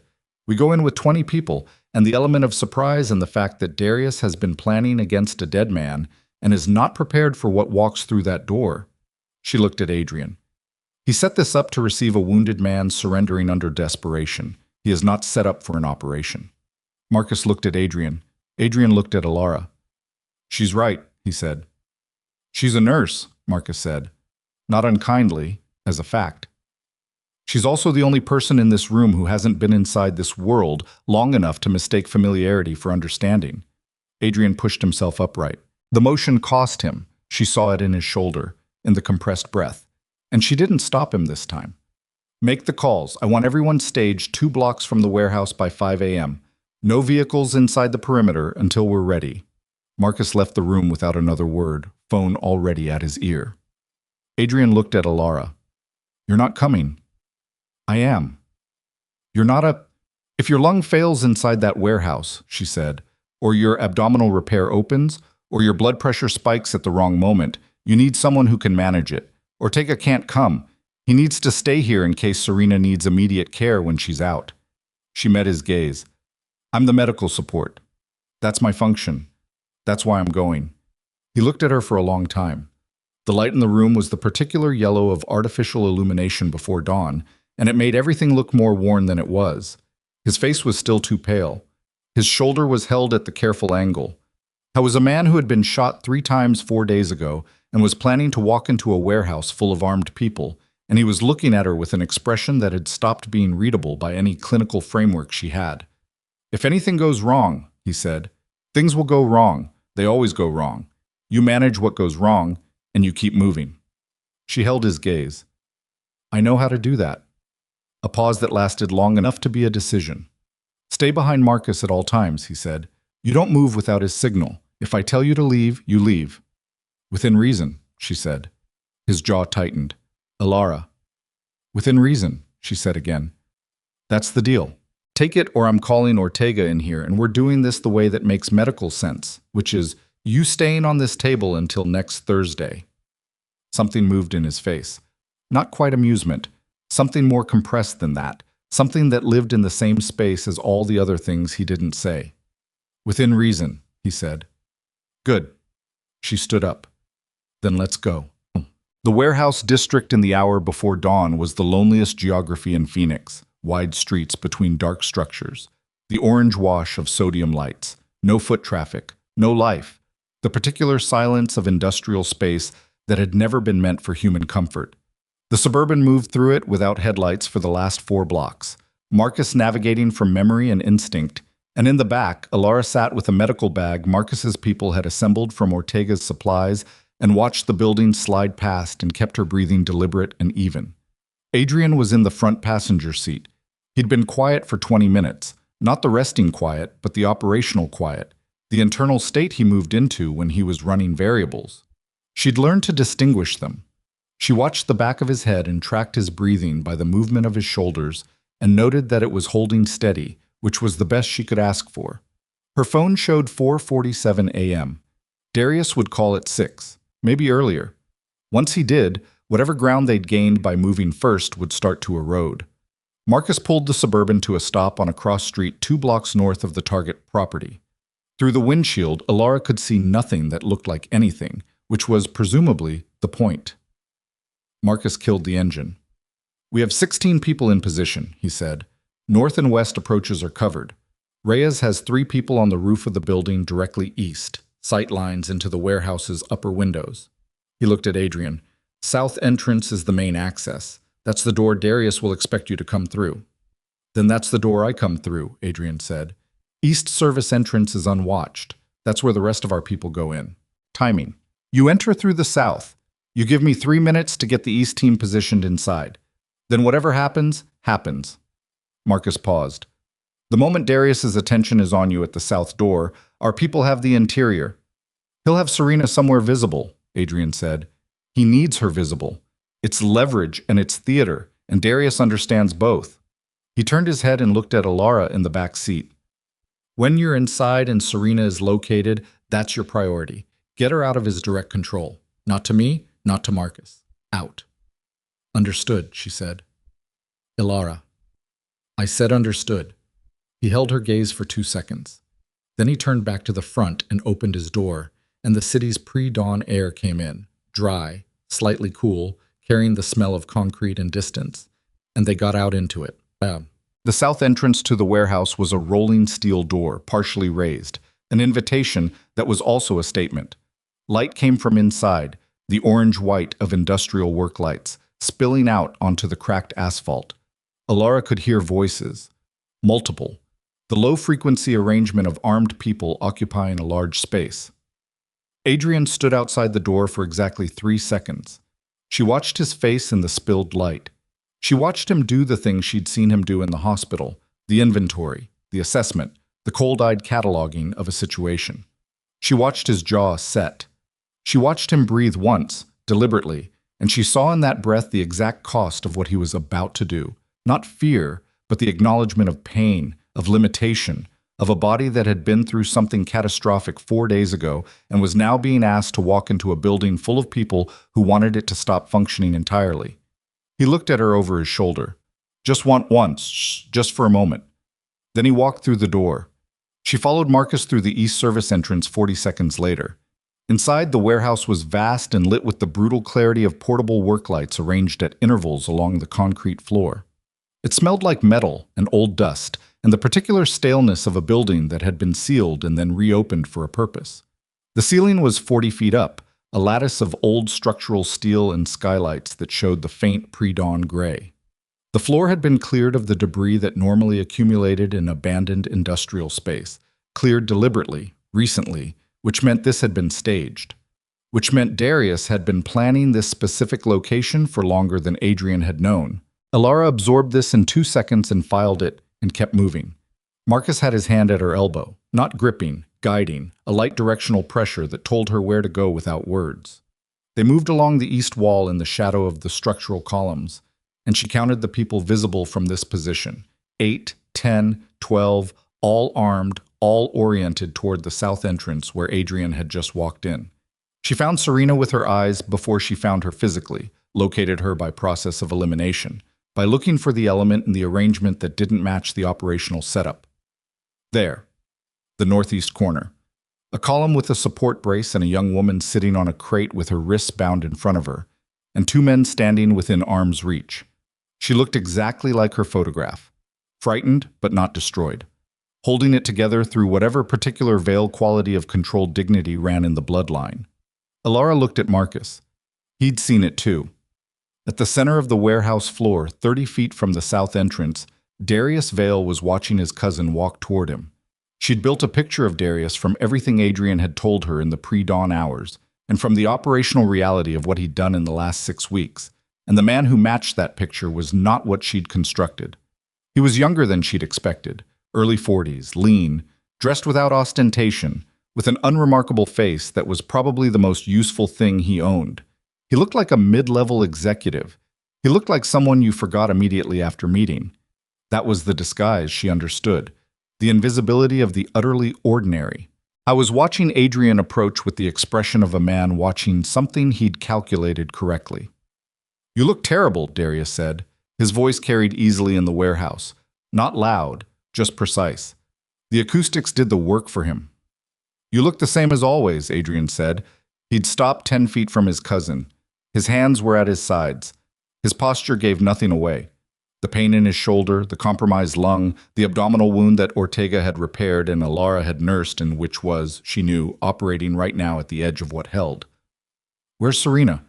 Darius gestured toward the northeast corner without looking away from Adrian's face. "Safe.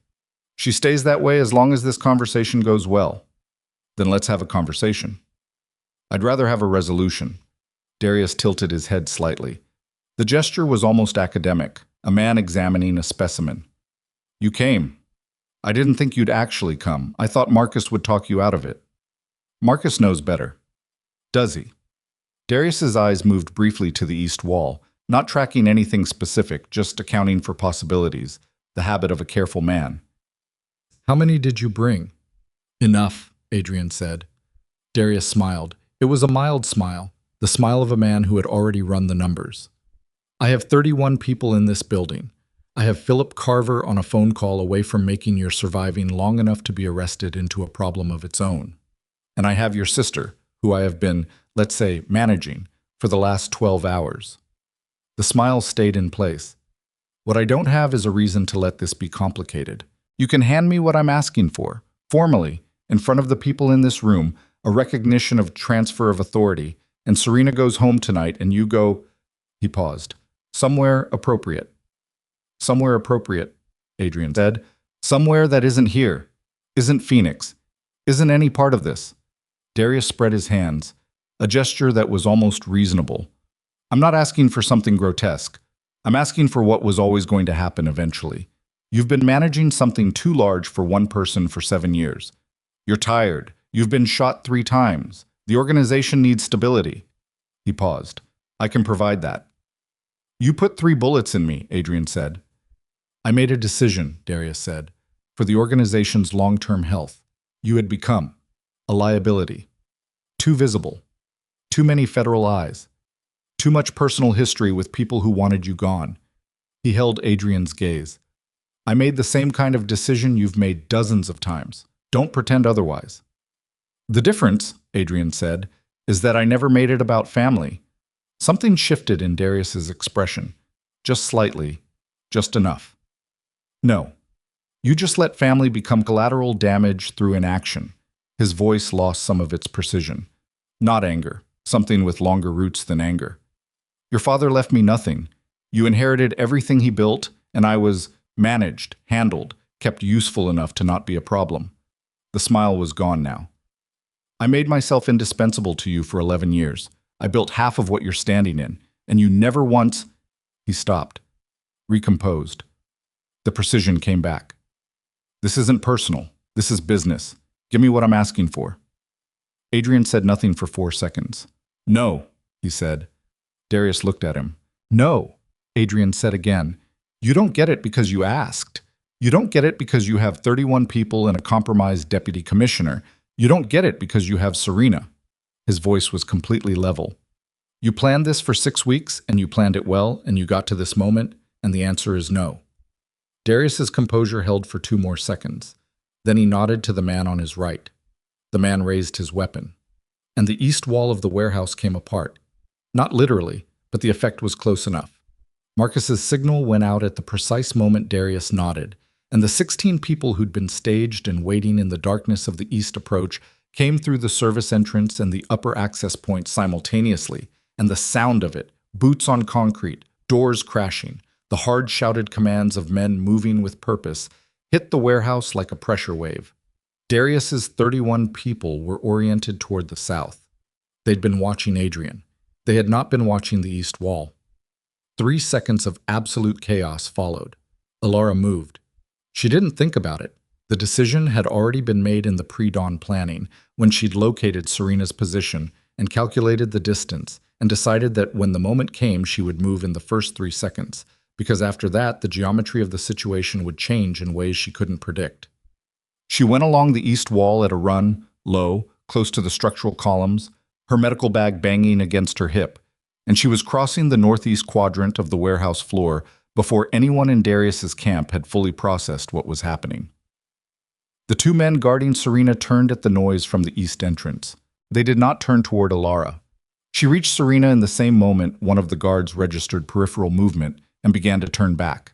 Elara pulled the pen-style device Marcus had pressed into her hand 2 hours ago, a taser, non-lethal, a single discharge, and put it against the guard's forearm before he'd completed the turn. He went down. The second guard had his weapon up by then, and for one terrible compressed second, Elara was standing over Serena with the discharged taser in her hand, and nothing between herself and the weapon. Then Serena, who had been watching with the alert, coiled attention of someone who'd been waiting for exactly this, drove both bound hands upward into the inside of the guard's elbow with enough force to break his aim, and the shot that discharged went into the ceiling 40 feet above. Elara grabbed Serena's arm. "Who are you?" Serena said. Not a scream, just a fast, stripped-down question. "Your brother's nurse," Elara said. "Move." They moved. Behind them, the warehouse was a controlled catastrophe. Marcus's people had the east and north sections contained in under a minute. Darius's 31, caught facing the wrong direction, found themselves flanked and surrounded before they'd reorganized from the initial shock. 3 of them put their weapons down immediately. 4 more followed in the next 30 seconds. The remainder held, but held in clusters, defensive, not coordinated. Elara got Serena behind the cover of the east wall and cut the zip ties on her wrists with the trauma shears from her medical bag. Serena pulled her hands apart and flexed them, rubbing the circulation back in with the grimly practical efficiency of a woman who had decided she was done being managed. "Where's Adrian?" Serena said. "Center floor." Serena looked. Elara looked. What they saw was this. Adrian Vale, who had been shot 3 times and had a pleural effusion drained 12 hours ago, and was standing on a warehouse floor in someone else's shoes, squaring off with his cousin in the middle of a firefight that had largely resolved itself around them. Most of Darius's people were down or contained. Darius himself had not moved from his position. He stood in the artificial light with his composure almost entirely intact and a weapon in his hand that he had not raised. His composure was the most dangerous thing about him, Elara understood now. The weapon was almost beside the point. "You planned for everything," Darius said. His voice was still precise, still controlled. He was speaking only to Adrian, the rest of the warehouse, the subdued personnel, the tactical failure of the last 90 seconds, all of it peripheral. "Except that I have a man with Reyes right now. And if Reyes goes down, your rear approach goes with him." Adrian didn't look away from Darius's face. "Reyes has been running his own counter-surveillance for the last 3 hours. Whoever you have near him has been tracked since 2 a.m. A pause. Darius's composure showed its first crack, a micro-compression around his eyes, gone in under a second, but there. He reached for his phone. "Don't," Adrian said. "You don't—" "It's already done, Darius." Adrian's voice was the quietest it had been all night. Not triumphant, just certain. "Reyes's people have yours. Carver is being walked into a federal building right now by 2 people from a task force that has been building a case against him for 18 months that I helped fund. Every financial record from the holding company, the shell, the Caruso payments, it's already in the hands of people who don't work for you and can't be bought by you." He paused. "The 31 people in this warehouse are the whole of what you have left, and they're sitting down." The warehouse was very quiet now. The scuffling and commands had subsided. Darius's people were seated, disarmed, managed by Marcus's team with the brisk efficiency of a thing that had been well organized. The work lights hummed. Somewhere above, one of the skylights had begun to show the first actual blue of morning. Darius looked around the warehouse. He looked at his people on the ground. He looked at Serena, visible now beside the east wall with Elara's hand on her arm. The leverage that had driven his entire architecture sitting beyond his reach. He looked back at Adrian. He looked at the weapon in his own hand. "You'd let me," he said. It wasn't a question. "You'd let me make this the worst decision." "I'd let you make whatever decision you're going to make," Adrian said. "I stopped being able to control what you choose a long time ago." The weapon came up. Not toward Adrian. Elara's brain processed this in real time. The angle, the trajectory, the target. And before she understood what she was doing, she'd moved, stepping in front of Serena, and in the same compressed moment Marcus appeared from Adrian's left, with the specific, decisive speed of a large man who had been waiting for exactly this and had positioned himself accordingly. The shot discharged into the concrete floor. Darius was on his knees in the next second, Marcus's forearm across his throat from behind, the weapon skidding across the floor toward the east wall where it came to rest against a structural column and stayed there. The warehouse breathed. Elara's heart was going at a rate she chose absolutely not to count. She had Serena's arm in both hands. The grip she'd grabbed when she moved was still there, still tight. and Serena was looking at her with an expression that was something between stunned and fiercely attentive. "You stepped in front of me," Serena said. "Yes," Elara said. She didn't have a more complex answer than that. Serena looked at her for a moment. Then she looked across the warehouse floor at her brother, and something moved through her face. The particular emotion of a person who has been afraid for someone they love and is now watching that person still be alive and upright and functional. And she pressed her lips together and didn't say anything, because some things didn't need to be said. Adrian was moving toward them. Not quickly. He couldn't do quickly. Not anymore tonight. He was moving with the careful, deliberate pace of a man whose body had spent everything it had and was running on the determination to cover the last 30 feet on principle alone. His left arm was held inward. His jaw was set. His eyes were completely clear. Elara's clinical assessment, running its automated background program even now, noted that his color was wrong, that his breathing was audible from 15 feet, that the careful way he was holding his torso suggested the abdominal wound was demanding attention. She noted all of this and filed it in the category of immediately after and stood her ground and waited for him to cover the last 30 feet under his own power because he needed to. He stopped in front of his sister. Serena looked at him. Her eyes were doing the thing eyes did when a person had a great deal to say and had selected none of it yet. "Hey," he said.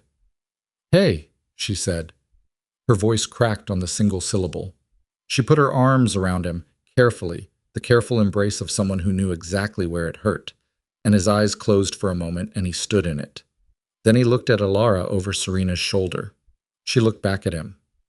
There was no version of this moment that was clean or complete. A warehouse full of subdued people. A man on his knees with Marcus behind him. The first blue light of morning arriving through dirty skylights. The sound of vehicles pulling up outside that were either Marcus's people or an entirely new problem she hadn't processed yet. There was no version of this that was finished, but he was upright. His sister was free. The architecture of what Darius had built over 6 weeks of careful planning was on the concrete floor of an abandoned metalworks facility in the south of the city, and the man who'd built it was on his knees. "We need to move him to Ortega," Elara said. Her voice was her clinical voice, the flat, precise instrument she'd been using for 4 days. "Now, tonight. His wound is—" "I know," Adrian said. "I'm not finished. His wound needs to be assessed before we determine if he can be transported safely or if Ortega needs to come here. His blood pressure has been unstable for the last 6 hours, and the activity tonight has not helped that. And the lung—" She stopped. "I need to examine him, right now, before anything else happens." He looked at her. The expression on his face was the last one she'd expected to see in this place, at this moment. Not relief, not exhaustion, not the aftermath of confrontation. It was the expression of a man who had stopped being surprised by her and was now operating in the particular state that came after surprise. The state where something was simply true and you had stopped needing to explain it to yourself. "Okay," he said. She opened her medical bag. And somewhere behind her, in the northeast corner of the warehouse where the taser-discharged guard was sitting up with a headache and a zip tie on his wrists. Courtesy of Serena, who had managed it herself in under 60 seconds, Marcus was talking into his phone with the flat operational certainty of a man closing a ledger. "It's done," he said. "Tell Reyes." A pause on the line. "Yeah," Marcus said. "She's still standing." He wasn't talking about Serena. Elara heard it and didn't acknowledge it because her hands were on Adrian's chest, and she was listening to his lung and noting that it was worse than an hour ago, but not as bad as it could have been, and calculating what that meant for the next 2 hours and the hour after that. His hand came up and covered hers. Just for a second. Just the weight of it. Brief, deliberate, the gesture of a man marking something without having the language for it yet. Then she moved his hand aside and kept working. Because that was the whole job. And the job wasn't finished. The wound had reopened, not catastrophically, not the way it had in the hospital when the dressings had soaked through in minutes, but enough. Elara found it when she pressed along the lower left quadrant of Adrian's abdomen and felt the particular give of tissue that was no longer holding the way Ortega had intended it to hold. Her fingers came away with a faint smear of dark red that she looked at for exactly 1 second before she looked at his face. He knew. He'd known before she touched it. "How bad?" he said. "Manageable if we move now." She was already repacking the medical bag, pulling what she needed, leaving what she didn't, the triage calculus she ran without thinking. Not manageable if we wait. Then we move. Can you walk to the vehicle? Yes. Honestly, a beat. Probably. It was the most honest answer he'd given about his physical state in 4 days, and she understood it as such. She looked at Marcus, who had appeared at her shoulder with the particular silent materialism that was his signature. I need the Suburban at the south entrance. Now. Marcus was already on his phone. Getting Adrian across the warehouse floor took 4 minutes that felt longer. He walked under his own power. She'd offered her shoulder, and he'd declined with the specific, wordless refusal of a man for whom accepting support in front of his own people carried a weight she wasn't going to argue with. Not here, not with 30 people watching. She walked beside him instead, close enough to intervene, far enough to give him the dignity of the distance. Serena walked on his other side. She didn't touch him either. She just walked beside him with her hands free and her jaw set and her eyes tracking the room the way his did. That same quality of unsentimental attention, the family inheritance of never letting your guard fully down. She was going to be fine, Elara thought. She was already fine. Whatever Darius's people had done to her in 12 hours of captivity, they hadn't touched the thing that mattered. At the south entrance, before they reached the vehicle, Adrian stopped. He turned back toward the warehouse floor. Darius was still on his knees. Marcus had zip-tied his wrists and left 2 people with him, and he was kneeling in the industrial light with his composure reduced to its last layer. Not broken, not destroyed, but stripped of everything it had used as scaffolding. He looked smaller than he had an hour ago. He looked for the first time like what he was, a man who had spent 11 years building something and had watched it come apart in 90 seconds. Adrian looked at him for a long time. Darius looked back. His eyes were the eyes of a man conducting a final internal accounting, not of regret, which would have required a different kind of person, but of arithmetic. What he'd had, what he'd done with it, what remained. You should have said something, Adrian said. 11 years. You should have said something. Darius's jaw tightened. Would it have mattered? A pause that lasted long enough to be honest. I don't know, Adrian said. But it would have been a different conversation than this one. Darius looked at the floor, then back up. Something moved in his face. Not the mild executive mask, not the precise controlled instrument he'd used in every exchange tonight, but the thing underneath it, the older thing, the one that might have been a different man's face in a different set of circumstances. Your father made me a promise, he said. When I was 19, he told me. He stopped. It doesn't matter what he told me. No, Adrian agreed. Not anymore. He turned away. They got him into the Suburban. Ortega met them at the facility door with his sleeves already rolled and the look of a man who had been tracking vitals on a remote monitor and had already run his own assessment before the vehicle stopped. He took one look at Elara's face and then at Adrian's midsection and said nothing, which was the most efficient possible response to the situation. The next 2 hours were the kind that Elara had learned to move through by narrowing her world to the immediate, this instrument, this reading, this decision. Ortega repaired the partial dehiscence in the abdominal wound with the focused speed of someone who'd been doing emergency work for 20 years. She managed Adrian's pain in his vitals and the lung, which was angrier than it had been but had not progressed, which was the best thing she could say about it. Adrian was conscious throughout. He didn't speak during the procedure. He lay with his eyes open and fixed on the ceiling and breathed the way she'd taught him, the controlled expansion that kept the lung from fighting itself. And she watched him do it and noted that he'd internalized it without being asked to, and felt something that she put away to examine later when there was time for that. When it was done, and Ortega had stepped back and stripped his gloves with the satisfied expression of a craftsman examining completed work, Elara sat in the chair beside the table and put her hands in her lap and looked at them. They were steady. She was always surprised when they were steady.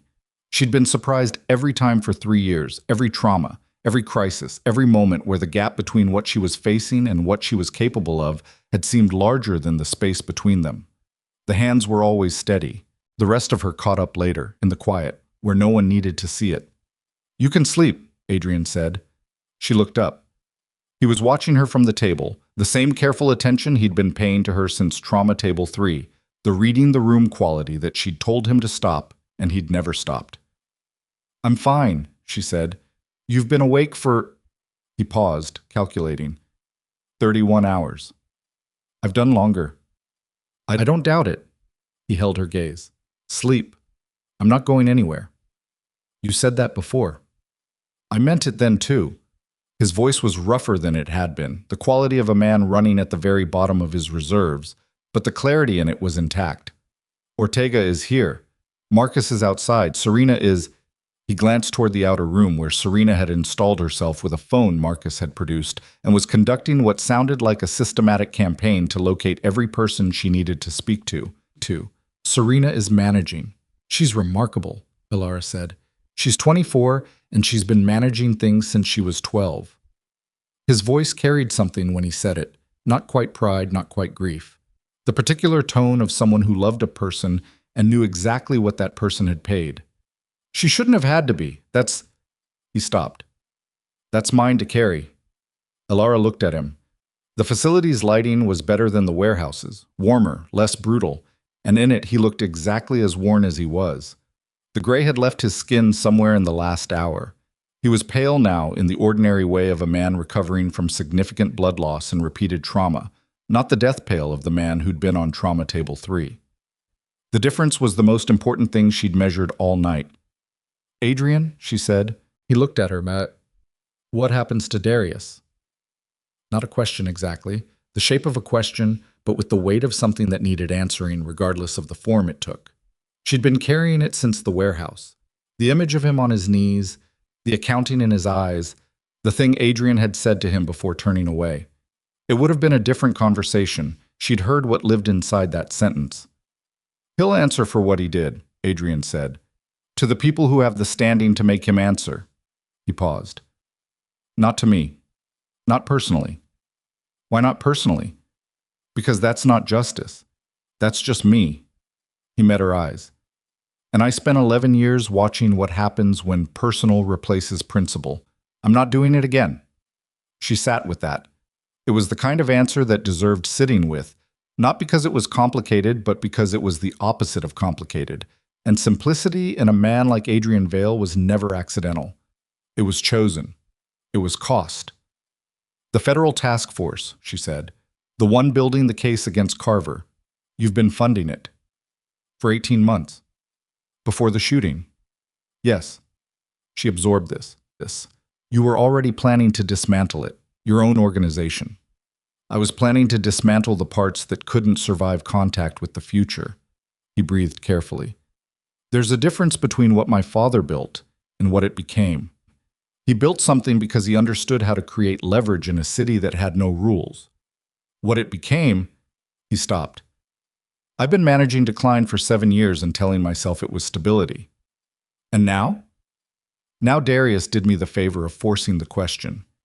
The dryness in his voice was genuine, the kind that comes from a man looking at something terrible and deciding to find the one thing in it that was also, in some oblique way, useful. The network of compromised officials, the infrastructure that Darius used to plan this, it's already in the hands of people who will use it as evidence. The businesses that are actually legitimate, the ones my father built before the rest, those go into a structure that Serena will control. Legally. Transparently. He looked at the ceiling. It takes time. It takes a lot of things I don't have yet. But the direction is set. And you? She said. He turned his head and looked at her. The question hung in the air between them. Simple. Enormous. The question she'd been not asking since the moment she'd sat in that hospital hallway with her terrible vending machine coffee, and Marcus had told her Adrian was not what people thought he was. I don't know yet, he said. That's the honest answer. I appreciate honest answers. I've noticed. Something moved in his face, the compressed thing, the almost smile that lived in the same space as everything he didn't say easily. What about you? What about me? You can't go back to St. Jude. He said it plainly, without apology, because it was true, and he'd decided she deserved truth in the same form she gave it. Your name is in Darius's files as a person of interest to his operation. The investigation will surface it. There will be questions. She'd known this. She'd known it since Marcus had told her about the private investigator in Ortega's facility, and she'd put it in the category of things she would deal with after the immediate problems were resolved and now the immediate problems were resolved and the category was open. "I know," she said. "I'll make sure the federal case is clear on your role." "What you did? Why? The absence of any—" "Adrian." She looked at him. "I know. It'll work out or it won't. I'll deal with it." He studied her. "You're not afraid of it." "I'm a little afraid of it." She looked at her hands again. "But being afraid of something and knowing what to do about it aren't mutually exclusive. I've been managing that gap for a while." Quiet settled between them, not the tense quiet of the warehouse or the compressed quiet of the hospital corridors, but something different, something that had room in it. The monitors ran their record. From the outer room came the low sound of Serena's voice, steady and purposeful. Somewhere outside, the city was becoming morning. "Sleep," he said again, quietly. Not an order, an invitation. She closed her eyes. She slept in the chair for 4 hours. When she woke, the facility had rearranged itself around her. Ortega had left and come back. Marcus had cycled through. Someone had put a blanket over her at some point. She registered it when she moved, the weight of it, the deliberate placement, and she didn't ask who because she already knew, and the knowledge sat somewhere in her chest in a way she wasn't ready to examine in the first 30 seconds of consciousness. Adrian was asleep. Actually asleep. Not the operational rest. Not the lying with his eyes closed processing. The monitors showed his pressure had stabilized at a number she found acceptable, and his breathing was audible and even and deep in the particular way of a body finally letting itself recover. She checked his vitals without waking him. His temperature was slightly elevated, the body's ordinary response to surgical repair, not alarming. The lung sounded better than it had at 4 in the morning. The abdominal wound was holding. He was, in the clinical sense, doing what she'd spent 4 days trying to get him to do, which was to stop fighting his own recovery long enough for it to take hold. Serena appeared in the doorway. She looked better than she had in the warehouse, cleaner, the marks of the zip ties fading from her wrists, something in her posture that had settled from the coiled alertness of captivity into something more ordinary. She was holding 2 cups of coffee, and she extended one toward Elara with the directness of someone who had decided that formality was not the right register for this situation and had adjusted accordingly. Elara took it. "Thank you." Serena looked at her brother sleeping. Something crossed her face, the private expression of a sister doing her own accounting of what had almost happened, what it would have meant, the arithmetic of absence. She put it away with the same efficiency Adrian used for the same kind of thing, and looked at Elara instead. "He told me," Serena said, "what you did. In the trauma bay. He was there for most of it. He told me you noticed the pulse, when the surgeon had already called it." She paused. "He said you were the only one who didn't walk away." Elara drank the coffee. It was real coffee. Someone had produced a machine from somewhere, and it was good enough to be briefly surprising. "It's the job." "People say that when they want to make something sound smaller than it is," Serena said. Her voice was direct without being unkind. The same quality as Adrian's, the same stripped-down honesty, shaped differently. "He's hard to reach. I want you to know that. I've known him for 24 years, and there are rooms in him I've never gotten into." She looked at Elara steadily. "He trusts you." "He trusts what I can do," Elara said carefully. "Those aren't always separate things. Not with him." Serena drank her coffee. "I'm not trying to—" She made a small gesture. "I'm not editorializing. I'm just saying what I see. He's my brother, and I know how he looks at people." A pause. "He doesn't look at most people the way he looks at you." Elara held her coffee cup in both hands and said nothing, because there was nothing to say that wouldn't be either dishonest or more than she was ready to say out loud in a private medical facility at 9 in the morning while the subject of the conversation was asleep 8 feet away. Serena seemed to understand this. She nodded once, the veil nod, the same movement on her as on Adrian, that single downward motion that meant a thing had been registered and filed and would not be raised again until the appropriate moment, and she took her coffee back to the outer room. Adrian woke at 11. He woke the way he did everything, present immediately, no gradual surfacing. His eyes opened and were clear. He looked at the ceiling, at the monitors, at Elara in the chair with her second cup of coffee and her phone open to nothing in particular. "What time is it?" he said. 11:12. He absorbed this. "How long did you sleep?" 4 hours. "You should have slept longer." You should have 2. You got 6. That's the most you've had since the hospital. She looked at him over the rim of her cup. How's the pain? Present. On a scale, 5, maybe 6. He shifted carefully against the table. The shoulder is worse than the abdomen.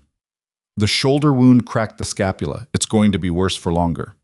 She set the cup down and came to the table and did the ordinary work, pressure check, lung sounds, the abdominal dressing, and he let her do it without commentary, which was the clearest sign she had of how the night had spent him.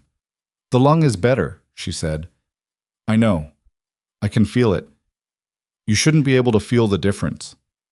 I can. He paused. It's like breathing used to feel like breathing through a narrowed pipe.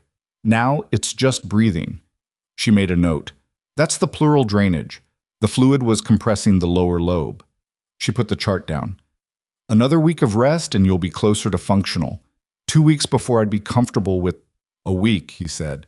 2. 10 days. She looked at him. He looked back at her. The negotiation was so familiar by now that it had its own rhythm. The push, the hold, the eventual landing somewhere in the middle that they both already knew was where it would end up. 10 days, she said. If your pressure stays stable and the lung continues to improve, it will. You can't know. I know my body. He held her gaze. It's been trying to tell me things for the last 4 days, and I've been not ignoring it exactly, but prioritizing other information. I'm done doing that. She believed him. She wasn't entirely sure why she believed him. It was not the default setting for a nurse managing a patient who had consistently overridden medical advice, but she did. Something in the quality of what he said. Something in the particular stillness that accompanied it. The stillness of a decision that had been made rather than one being performed. There's something I need to tell you, he said. She waited. Reyes called this morning while you were sleeping. His voice was careful, not evasive, but deliberate, the way he spoke when he was choosing precision. The Federal Task Force. They want to interview you, formally, about the events at St. Jude, the transport, the facility. He paused. I've spoken to an attorney who will... I'll talk to them, she said. He stopped. I don't need an attorney for the truth, she said. What I did and why I did it are not things I need to construct a narrative around. I'll talk to them. Elara, the situation is... I know the situation. I've been in the situation. She met his gaze. I'm a trauma nurse who identified a misread clinical presentation and then made a series of judgment calls under duress in an environment controlled by armed individuals. Every call I made was aimed at keeping a patient alive. That's the truth, and it's the only story I have, and I'm going to tell it. He looked at her for a long time. The attorney, he said finally, will ensure the framing is complete. Then I'll see the attorney. She held his gaze. But the truth is the truth. Yes, he said quietly, it is. A silence that was different from other silences. The investigation is going to take months, he said. The Carver case, the Darius case, the operational records. It's going to be long, complicated. There will be people who want to find threads that lead back to you, because finding threads that lead to you is easier than accounting for their own. He stopped. What I'm saying is that it's not going to be clean, even with the truth, even with everything exactly as it was. I know that. And? And I made the choices I made. She looked at her hands in her lap. I made them because a heart was beating, and I don't walk away from that. Whatever comes from it, I made the choices. I can stand in them. He was quiet for long enough that she looked up. His expression was the one she'd been watching develop since Trauma Table 3, the one that had started as the careful assessment of a man who read rooms professionally and had slowly, over 4 days of proximity and crisis and the particular intimacy of medical care, become something else. Something that had stopped being professional or strategic or even intentional. Something that was simply present, the way the monitors were present, doing its work without requiring direction. I don't know what I'm offering you, he said. It came out plainly, stripped of the careful construction she'd noticed in almost everything he said. I want to be clear about that. What my life looks like in 6 months, 12 months, I don't know yet. The dismantling is going to be difficult, long. There are people who will be unhappy about it. There are situations I haven't fully resolved. He paused. I'm not asking you to walk into something I've told you is simple. It isn't. I know that, she said. I'm asking. He stopped. The stopped breath. Not the pain breath. Something else. I'm not entirely sure what I'm asking. That's also true. She looked at him. She thought about the blanket that had appeared on her in the chair. She thought about the moment in the warehouse when his hand had covered hers for exactly 2 seconds and then released. She thought about 4 days of a man who had been shot and declared dead and had opened his ice blue eyes and looked at her and said, "You," as if she'd been the first solid thing in a long darkness. "You're asking if I'm leaving," she said. A beat. "Yes." "That's what you're asking." "Yes." She picked up her coffee cup. She drank the last of it. She set it down. "I told you in the hospital. I brought you back. I'm not going to stand here and watch someone undo that." She met his eyes. "That goes for you too. If you're planning to spend the next year dismantling your own organization and rebuilding something that works like an actual structure, you need medical supervision. Your lung alone. I don't need medical supervision for your lung," she said, "has been compressed, drained, and subjected to conditions that would have hospitalized a healthy man for 3 weeks. You need monitoring. You need someone who will tell you when you're doing too much." She held his gaze. "I'm telling you that right now. You're doing too much." Something in his face broke open, not visibly, not in any way that would have been legible to someone who hadn't spent 4 days learning the precise geography of his expression. But she saw it. The small release of something that had been held very tight for a very long time. "Elara," he said. "What?" "Thank you." He said it differently than the other times. Not the formal acknowledgement of the trauma bay. Not the cost-laden gratitude of the hospital room. Something simpler. Something that had stopped needing the weight of occasion to carry it. She nodded once. She stood and gathered the chart and moved to the door, and she was in the doorway when he said, "What was the first thing you thought when you saw my pulse?" She stopped. She looked back at him. "When everyone else had called it," he said. "When Hargrove was already moving on. What did you think?" She held the door frame. She thought back. To the trauma bay. To the monitors. To the particular quality of her own attention in that moment. The thing that had made her look twice at his neck, while everyone else was looking at his chest. "I thought someone had made a mistake," she said. "I thought it was fixable. I thought—" She stopped. "I thought if I was right, then someone had to act immediately, and I was the person who was right, so it had to be me." He held her gaze. "That's all," she said. It wasn't complicated. It was just the next thing. The right next thing." "Yes," he said softly. "That's what I thought." She went into the outer room. Photo. 3 weeks later, the Darius Vale case was in federal hands. The arrest came on a Tuesday, quiet, at a property in Scottsdale that Reyes had identified 6 days after the warehouse. The kind of arrest that didn't generate immediate news because the people handling it were not interested in news. 2 weeks after that, Philip Carver resigned from the deputy commissioner's office, citing personal reasons, which was the version of events that the city's press accepted and moved on from, because the city's press had other things to track, and the people who knew the real shape of it were not talking. The financial structure Darius had used, the holding company, the shells, the Caruso payments, was forensically dismantled by people who were very good at that work. It took months, as Adrian had said it would. The threads were long, and they went into uncomfortable places, and several people had difficult conversations with federal investigators that they had not anticipated having. Elara had hers on a Wednesday afternoon in a conference room in a federal building downtown. The attorney Adrian had provided, a small, precise woman named Kovacs, who had the focused energy of someone who treated every conversation as an optimization problem, sat beside her and said almost nothing for 2 hours because there was almost nothing to say. Elara told the truth in the order it had happened. She answered questions when they asked them. She explained her clinical reasoning for each decision, from the chest drain in the trauma bay to the pleural drainage in Ortega's facility. She used exact terminology, and she did not apologize for any of it. When it was over, the investigator across the table looked at her for a long moment. "You kept him alive through all of that," he said. Not an accusation. An assessment. "Yes," she said. "Why?" She looked at the table. She looked at him. "His heart was beating," she said. "That's the whole job."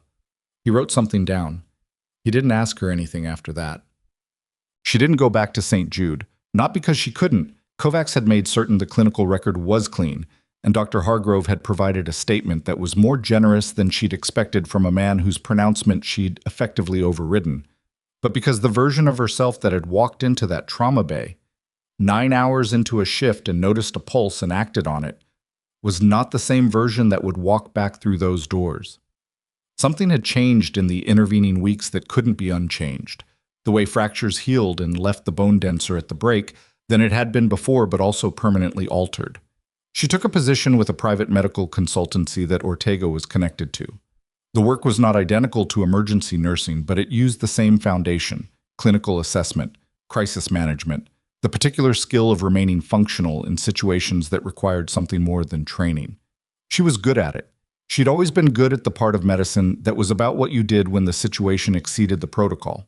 Adrian recovered. Not on the timeline she'd prescribed.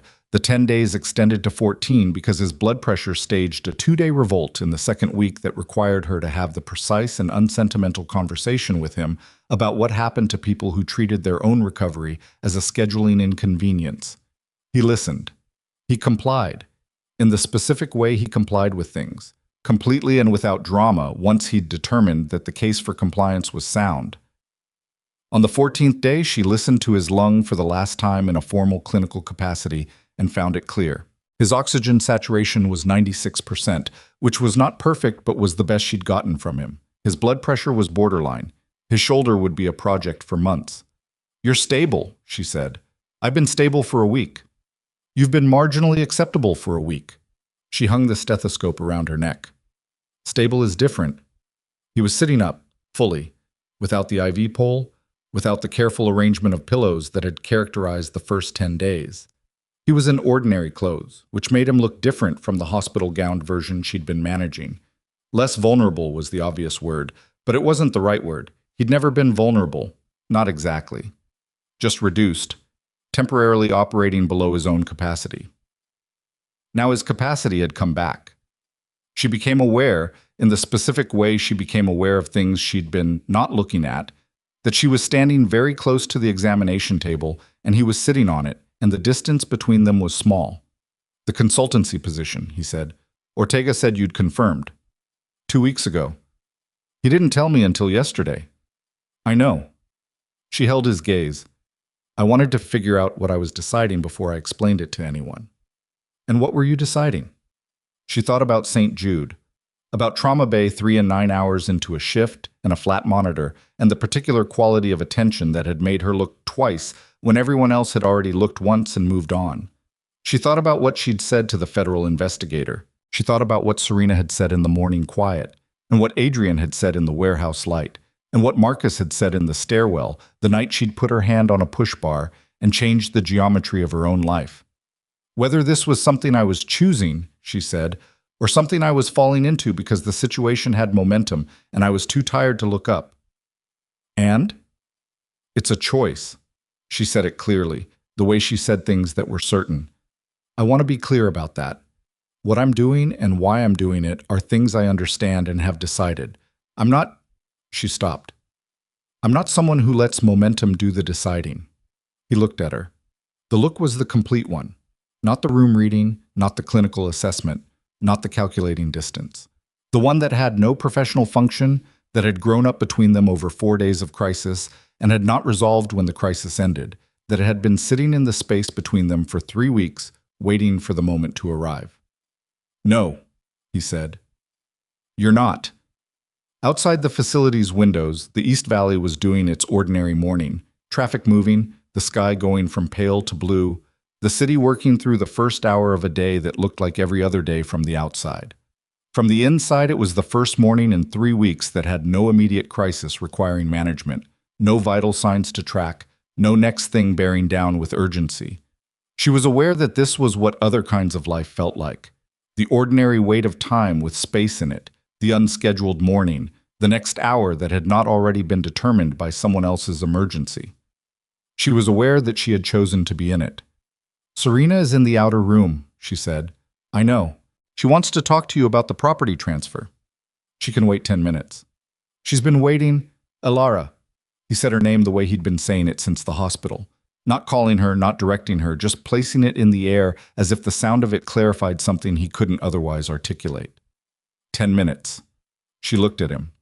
She thought about a flat monitor and a pulse she'd noticed when no one else had, and the decision she'd made in the space of 2 seconds that had led, through a series of rooms and choices and crises and conversations, to this specific morning in this specific facility with this specific man sitting on an examination table in ordinary clothes with his lung finally clear. She sat in the chair beside the table, not the clinical chair, not pulled close for assessment, not positioned for observation, just the chair. The ordinary proximity of 2 people in the same room who had decided to be in the same room. He reached over and put his hand on hers. This time she didn't move it aside. The monitors were off. There were no vitals to read, no dressings to check, no next intervention waiting in the queue. His pulse was in his hand against hers, steady, present, the particular rhythm of a heart that had stopped once and had been brought back by a woman who refused to walk away. Outside, Phoenix moved through its morning. The city that had tried 3 times to finish what 3 bullets had started. Through Sandra Cho's A4 bag, through the men in the white van, through the warehouse, moved through its morning with no knowledge of any of it, which was how cities worked, which was how most things worked. The knowledge lived in the people who'd been in the rooms. The hospital remembered Adrian Vale as the patient who'd survived the impossible. The nurses talked about it for 3 weeks before other emergencies replaced it. Hargrove never mentioned it again in any professional setting, though he was known afterward to take more time on his secondary assessments. The underworld absorbed the Darius Vale arrest with the slow geological adjustment of a structure that had lost a load-bearing element and was redistributing the weight. There were conversations in rooms Elara would never see, between people she would never know, about what came after. Some of those conversations concluded that the absence of Adrian Vale as an active figure was the outcome they could live with. Others concluded differently. The second group was smaller than it had been, and getting smaller. Serena Vale turned out to be exactly what she'd appeared to be in the parking structure photograph. A 24-year-old woman with her family's quality of attention and none of its patience for moving slowly. She spent 3 months building the legal structure that would receive the legitimate businesses. She did it with the focused efficiency of someone who had always known she was capable of more than the circumstances had allowed and was not interested in waiting any longer. She called Elara twice during those 3 months, not to discuss Adrian, just to talk. The calls of a woman who'd decided, with the same directness she brought to everything else, that Elara was someone worth knowing. Marcus retired from active operational work 6 months after the warehouse, which surprised no one who knew him and everyone who didn't. I was 47 years old and had been at Adrian's shoulder for 24 years, and he put it down the way he'd done everything, without ceremony, without announcement, just a Tuesday when he came in and a Wednesday when he didn't, and the space he left was the shape of a man who had decided that something was finished and was done. He called Elara on the day he left. "I wanted you to know," he said. "I'm glad," she said. "Yeah." A pause. The Marcus pause. The one that meant he was accounting for what to say next. "He's going to be okay." "I know. I mean, okay. Not just stable, actually okay." She looked out the window of the consultancy office, the East Valley again, different building, same persistent morning sky. "I know, Marcus." "Okay," he said. "Good." He hung up. 6 months after Trauma Table 3, Elara and Adrian stood on the roof terrace of a building he owned in central Phoenix as the sun came over the Superstition Mountains to the east and turned the city's ordinary concrete and glass into something briefly spectacular. He was standing with his weight distributed carefully, the shoulders still required attention in certain positions, and his hands on the terrace railing and his face turned toward the light. She was standing beside him with a cup of coffee that was better than anything she'd had in the hospital, because the bar for hospital coffee was subterranean. They'd had a conversation the night before that had been long and honest and specific, the kind of conversation that 2 careful, unsentimental people have when they've decided to stop treating the thing between them as a category to be managed and have chosen instead to be in it directly. She'd said the things she'd said. He'd said things she hadn't expected from him, and then she'd realized she'd stopped being surprised by his capacity to say true things plainly when the moment required it. She drank her coffee. He watched the light. Ortega says the shoulder needs another 6 weeks, she said. He's been saying that for 3 weeks. Because it's been true for 3 weeks. She didn't look at him. You're overusing it. I'm using it normally. You held the door yesterday with that arm. I hold doors. Adrian. She looked at him. He looked at her. 6 weeks. His jaw did the thing his jaw did. Fine. Thank you. The light was moving across the city in the particular way of desert morning, fast and clean, not the gradual diffusion of places with weather, but the direct arrival of something that had been elsewhere and was now here. It turned the mountains pink. It turned the skyline silver. It turned everything it touched into a version of itself that was briefly more than it intended to be. I want to ask you something, he said. Ask. In the trauma bay. When I opened my eyes. He paused. The first thing I said was you. I remember. I don't know why I said that. He kept his eyes on the horizon. I'd never seen you before. You were a stranger, but that was the word. You. A pause. As if I recognized you. She thought about it. The flat monitor and the pulse and the chest drain and the moment she'd looked at him and he'd looked at her across the distance of trauma table 3. A man coming back from somewhere very far away and finding a stranger standing at the edge of it. I don't know either, she said honestly. He nodded. He turned away from the horizon and looked at her. The full, direct look. The one that carried everything it carried. I'm glad you noticed the pulse, he said. Someone had to, she said. He almost smiled. She looked away. Below them, Phoenix was starting its day. The ordinary movement of an ordinary city doing its ordinary work. All the lives going forward in the particular manner of lives that had no knowledge of anything except their own momentum. Somewhere in a federal facility, a case against Darius Vale was working through its process. Somewhere in the city's financial architecture, Serena Vale was building a structure that would outlast the thing that had preceded it. Somewhere in the geography of a life that had been changed by a flat monitor and a 2-second decision, all the pieces of what came next were moving into position. Elara finished her coffee. The sun cleared the mountains completely. The day arrived.